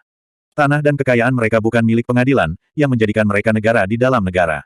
Bagaimana saya bisa mentolerir hal seperti itu? Aku mengerti, aku mengerti. Zuan memiliki ekspresi aneh di wajahnya. Meski begitu, saya menolak untuk percaya bahwa Anda tidak memiliki pikiran untuk menjatuhkan saingan cinta Anda. Kalau tidak, ada begitu banyak bangsawan lain yang harus diurus, mengapa Anda harus mulai dengan klan Chu? Kaisar mengerutkan kening, jelas tidak mau membahas masalah ini lebih lanjut. Meskipun saya berjanji kepada orang itu untuk menyelamatkan hidup Anda, itu dengan premis bahwa Anda menyerahkan Sutra Phoenix Nirvana. Kalau tidak, jangan salahkan saya karena mengkhianati persahabatan seorang teman lama. Petik 2. Zuan. Bukankah kamu baru saja mengatakan bahwa kamu tidak peduli dengan keabadian yang sekilas itu? Ini sekilas untuk raja lain, tetapi Sutra Phoenix Nirvana sekarang tepat di depanku, jadi bagaimana itu masih bisa dianggap sekilas? Kaisar berkata dengan tawa dingin. Zuan terdiam. Jadi orang ini hanya mencoba pamer. Aku hampir memberinya terlalu banyak pujian. Dia sengaja menunjukkan keraguan. Tapi itu satu-satunya kartu truf yang saya miliki. Bagaimana jika saya masih mati setelah saya menyerahkannya? Kaisar berkata dengan acuh tak acuh, saya tidak menarik kembali kata-kata saya. Jika saya mengatakan bahwa saya telah berjanji pada seorang teman lama untuk menyelamatkan hidup Anda, maka saya akan menyelamatkan hidup Anda. Jangan tantang kesabaran saya. Zuan mengatupkan giginya. Dia mengambil topi pengampunan dan melemparkannya. Nyanyian dan bentuk Phoenix Nirvana Sutra disimpan di topi ini. Anda akan dapat merasakan tulisan suci jika Anda memakainya. Dia bertaruh pada kenyataan bahwa Kaisar tidak pernah benar-benar melihat Sutra Phoenix Nirvana sebelumnya. Lagi pula, semua teman Mitua dibungkam saat itu, dan tidak mungkin dia mengirim kembali berita apapun tentang Sutra Phoenix Nirvana sendiri.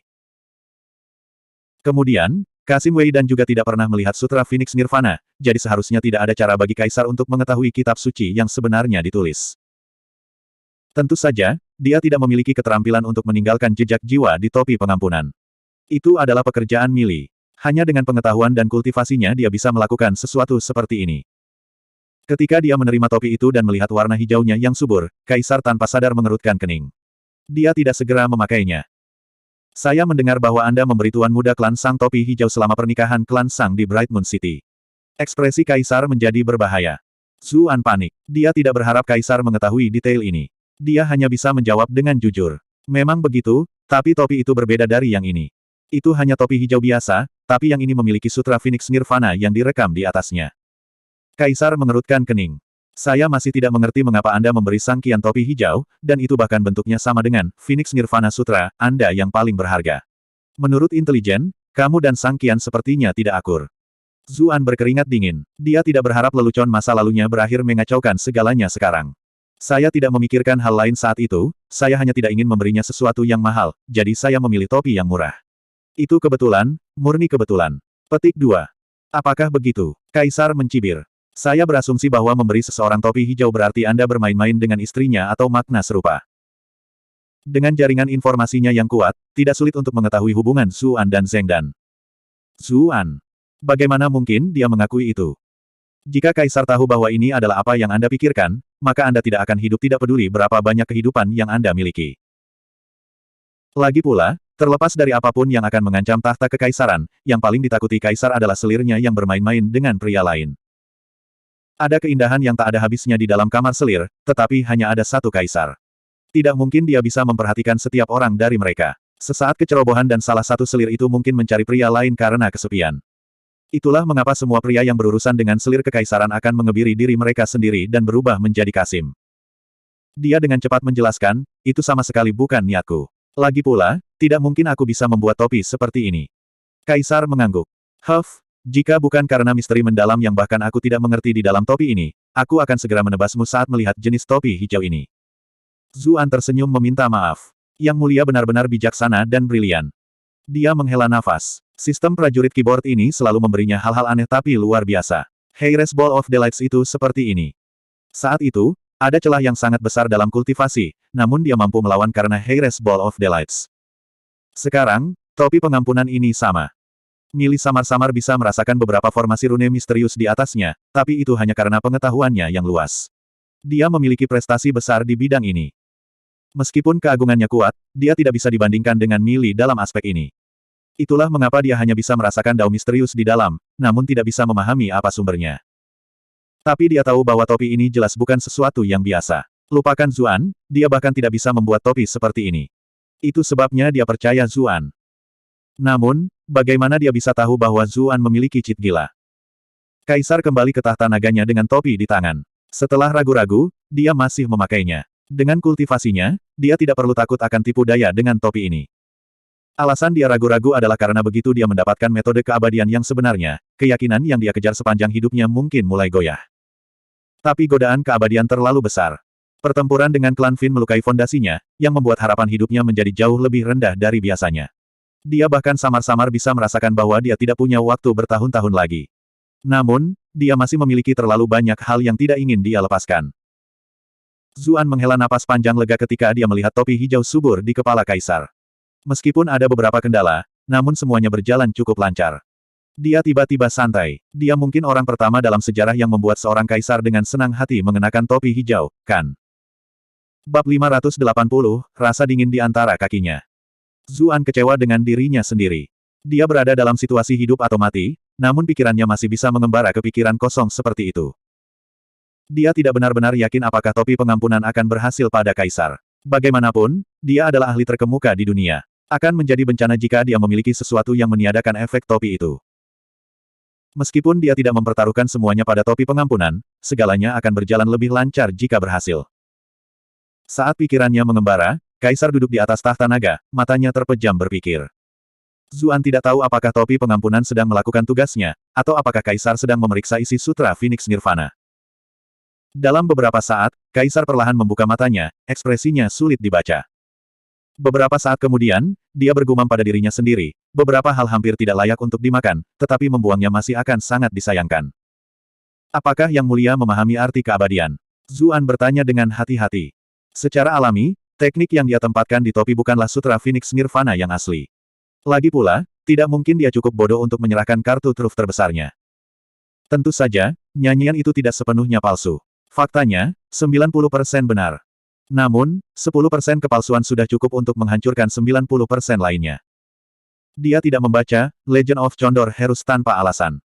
Kisah tentang bagaimana Huang Rong menggunakan Sutra 9 Yin palsu untuk membuat Ouyang Feng gila sudah menjadi rahasia umum.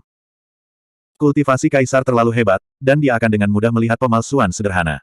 Itu sebabnya dia tidak berani mengubah terlalu banyak. Meski begitu, pada levelnya, mengubah hal seperti itu di luar kemampuannya. Itu adalah Millie yang telah membantunya. Dia mungkin satu-satunya di dunia ini dengan kultivasi dan pengetahuan yang cukup untuk menciptakan hal seperti itu. Ekspresi Millie agak aneh ketika dia mendengar bahwa dia bersedia berbagi Sutra Phoenix Nirvana dengannya, meskipun pikirannya tak terduga. Bagaimana teknik serendah itu bisa ada di dunia ini? Itu sebenarnya mengharuskan Anda dipukuli untuk meningkatkan kekuatan Anda. Kaisar mengerutkan kening pada Zuan. Saya berasumsi Anda sudah sering dipukuli. Zuan menjawab, memang. Saya telah melewati garis antara hidup dan mati berkali-kali. Saya sudah kehilangan hitungan berapa kali saya dipukuli. Petik 2. Kaisar mendengus. Tidak heran kamu orang yang sangat rendah. Zuan merasa seperti ditinju. Apa-apaan ini? Dia benar-benar ingin menamparkan wajah pria ini. Tentu saja, mengingat perbedaan dalam kultivasi mereka, dia akan menjadi orang yang diberi pelajaran sebagai gantinya, jadi dia menghilangkan pemikiran ini.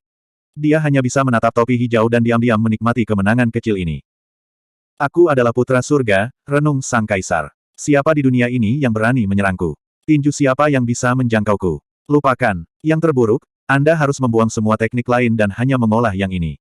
Yang paling saya kurangi adalah waktu. Aku tidak punya cukup waktu untuk hal seperti ini. Zuan pura-pura khawatir. Tapi teknik ini luar biasa, dan kemampuan yang mulia luar biasa. Siapa tahu, Anda mungkin bisa mengolah teknik ini lebih cepat daripada orang lain. Petik 2. Kaisar menggelengkan kepalanya. Tidak peduli seberapa cepat saya bisa melakukannya, masih ada batasnya. Saya tidak akan berhasil tepat waktu. Lebih jauh lagi, jumlah ki yang dibutuhkan untuk maju menjadi luar biasa di kemudian hari, begitu banyak sehingga saya pun bingung. Bahkan jika seseorang mulai berkultivasi dari dalam rahim ibu mereka, mereka tetap tidak akan bisa mencapai keabadian. Tidak heran mengapa tidak ada yang pernah benar-benar mencapai keabadian, meskipun Sutra Phoenix Nirvana telah muncul beberapa kali di masa lalu. Teknik ini hanya memiliki peluang keberhasilan yang kecil. Petik 2. Mengingat statusnya, bagaimana mungkin dia melumpuhkan kultivasi menakjubkan yang dia bangun untuk dirinya sendiri? Bukankah semua orang yang resah dengan pemerintahannya akan segera memberontak? Apa yang akan dia andalkan untuk memadamkan kekacauan itu? Begitu dia meninggal, seluruh kekaisaran akan runtuh, dan dengan itu, keabadian yang dia cari. Sebagai seseorang yang telah mencapai kultivasi tertinggi di dunia ini cukup jelas baginya. Mungkin orang lain mungkin telah dibutakan oleh pikiran tentang keabadian, tetapi bukan dia. Kaisar menatap Zuan dengan aneh. Zuxi Cixin melaporkan sesuatu yang tidak biasa. Anda jelas memiliki beberapa peluang untuk melarikan diri di sepanjang jalan, namun Anda tidak pernah melakukannya. Sebaliknya, Anda bekerja sama dengan baik, seolah-olah Anda sedang terburu-buru untuk membuang hidup Anda. Kami berdua selalu bingung tentang masalah ini. Sekarang, saya yakin Anda tahu bahwa tidak mungkin saya mengolah teknik ini, dan itulah mengapa Anda tidak khawatir. Apakah itu benar? Yang mulia bijaksana dan brilian. Zuan membungkuk hormat. Postur tubuhnya sangat rendah hati. Inilah tepatnya mengapa dia melakukan perjalanan ke ibu kota dengan sangat percaya diri. Jika kaisar berada di puncak hidupnya, dia akan memiliki prospek yang tak terbatas, dan Zuan tidak akan pernah mengambil risiko datang ke ibu kota. Namun, fakta bahwa kaisar hampir mati memberinya ruang untuk negosiasi. Topi pengampunan adalah lapisan gula ekstra pada kue, dan bukan sebaliknya. Hal terakhir yang dia harapkan adalah kaisar mencibir padanya. Sayangnya, kamu salah perhitungan. Meskipun saya tidak akan mengolah Sutra Phoenix Nirvana ini, Anda lebih muda dari saya.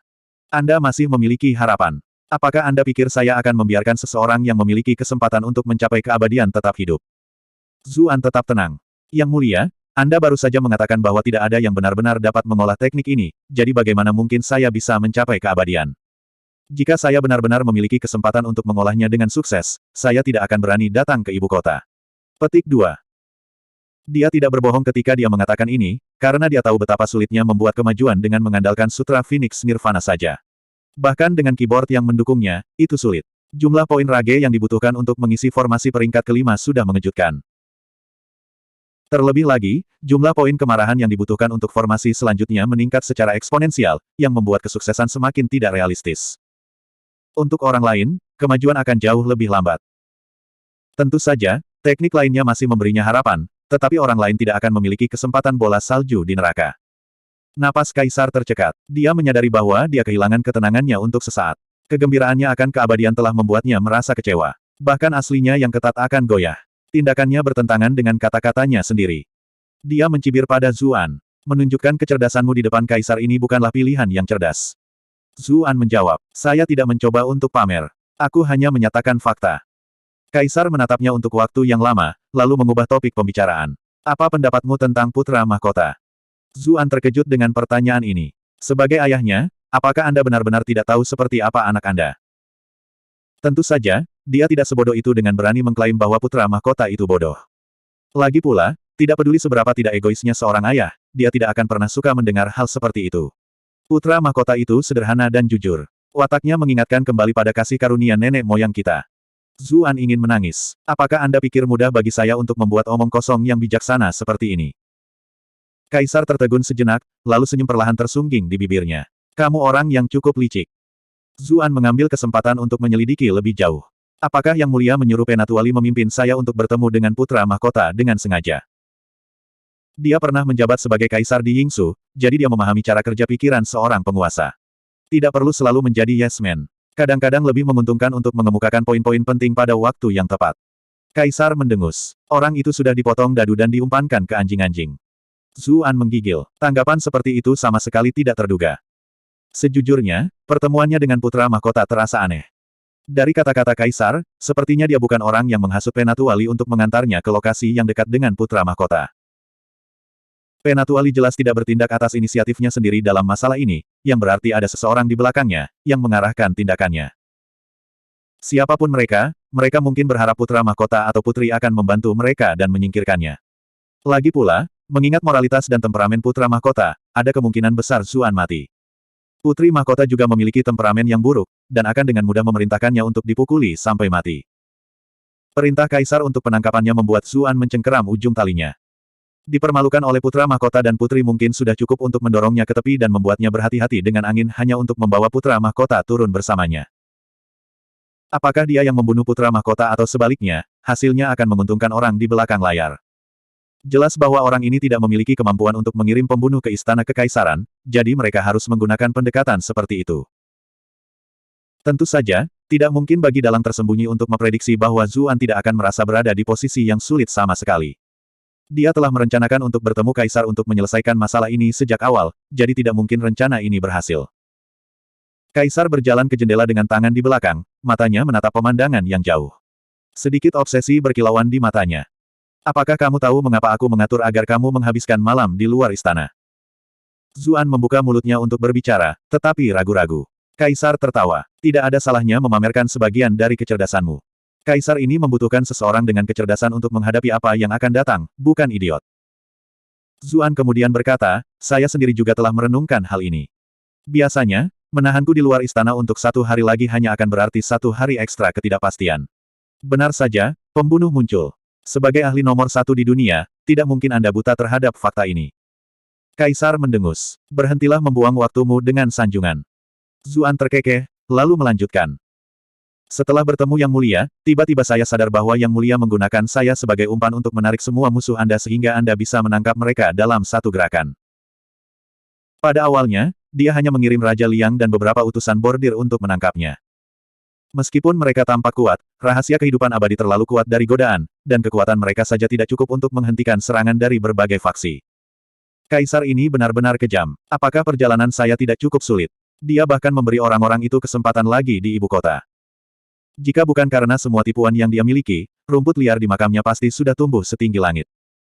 Namun, saya yakin mereka memiliki individu yang tajam di pihak mereka. Apakah mereka akan langsung masuk meskipun mereka tahu itu jebakan? Zuan menjawab, rencana Yang Mulia sangat brilian, jadi itu bukan jebakan. Selain itu, tidak masalah bahkan jika beberapa individu yang cakap curiga, karena tidak ada yang disembunyikan. Keabadian adalah sesuatu yang diinginkan semua orang, dan tak seorang pun akan pernah berharap Yang Mulia mendapatkan keabadian. Itulah mengapa mereka tidak punya pilihan selain melompat, bahkan jika ada lubang di depan mereka. Kaisar jelas terkejut. Jika saya tidak diberitahu bahwa Anda dibesarkan di jalanan, saya akan curiga bahwa Anda sebenarnya adalah rubah tua yang cerdik yang telah berkeliaran di lingkaran politik selama beberapa dekade. Anda benar-benar berhasil melihat plot ini dengan sangat mudah. Petik 2. Ini hanya tebakan buta di pihak saya. Zuan tersenyum. Pihak lain sebenarnya tidak salah. Dia telah menjabat sebagai penguasa di Yingsu selama beberapa dekade, dan dia telah lama menguasai seni intrik politik semacam itu.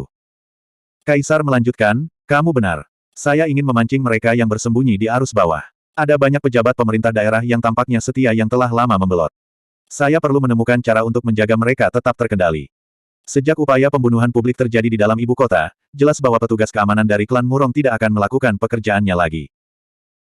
Petugas keamanan adalah menteri pusat yang bertugas mengawasi ibu kota dan daerah sekitarnya, serta salah satu kerabat kaisar. Dia juga bertugas menjaga hukum dan ketertiban di ibu kota, mirip dengan Kepala Komisi Inspeksi Disiplin dan Kementerian Keamanan Publik Dunia. Dia memainkan peran penting di pengadilan. Zuan tiba-tiba menjadi khawatir. Dia samar-samar ingat Cu Cuyan menyebutkan orang ini sebelumnya. Neneknya sepertinya berasal dari klan Murong. Apa-apaan, saya akhirnya mengacaukan keluarga ibu mertua saya. Kaisar tersenyum ambigu. Kalau begitu, bagaimana menurutmu aku harus berurusan denganmu? Zuan terkekeh. Melihat betapa aku sangat kooperatif selama ini, dan bahkan membantumu menangkap begitu banyak ikan, kurasa aku akan dengan senang hati menerima gelar bangsawan. Gelar pangkat seorang duke atau sesuatu yang serupa sudah cukup. Kaisar kurang terhibur. Apakah orang ini berpikir bahwa gelar bangsawan diberikan seperti kubis? Bahwa mereka diberikan begitu saja? Dia mendengus sebagai gantinya. Sepertinya kamu cukup tajam. Aku kebetulan membutuhkan Kasim terpercaya di sisiku. Mata Zuan terbuka lebar. Dia tanpa sadar menyatukan kakinya. Untuk beberapa alasan, dia tiba-tiba merasakan hawa dingin di daerah bawahnya.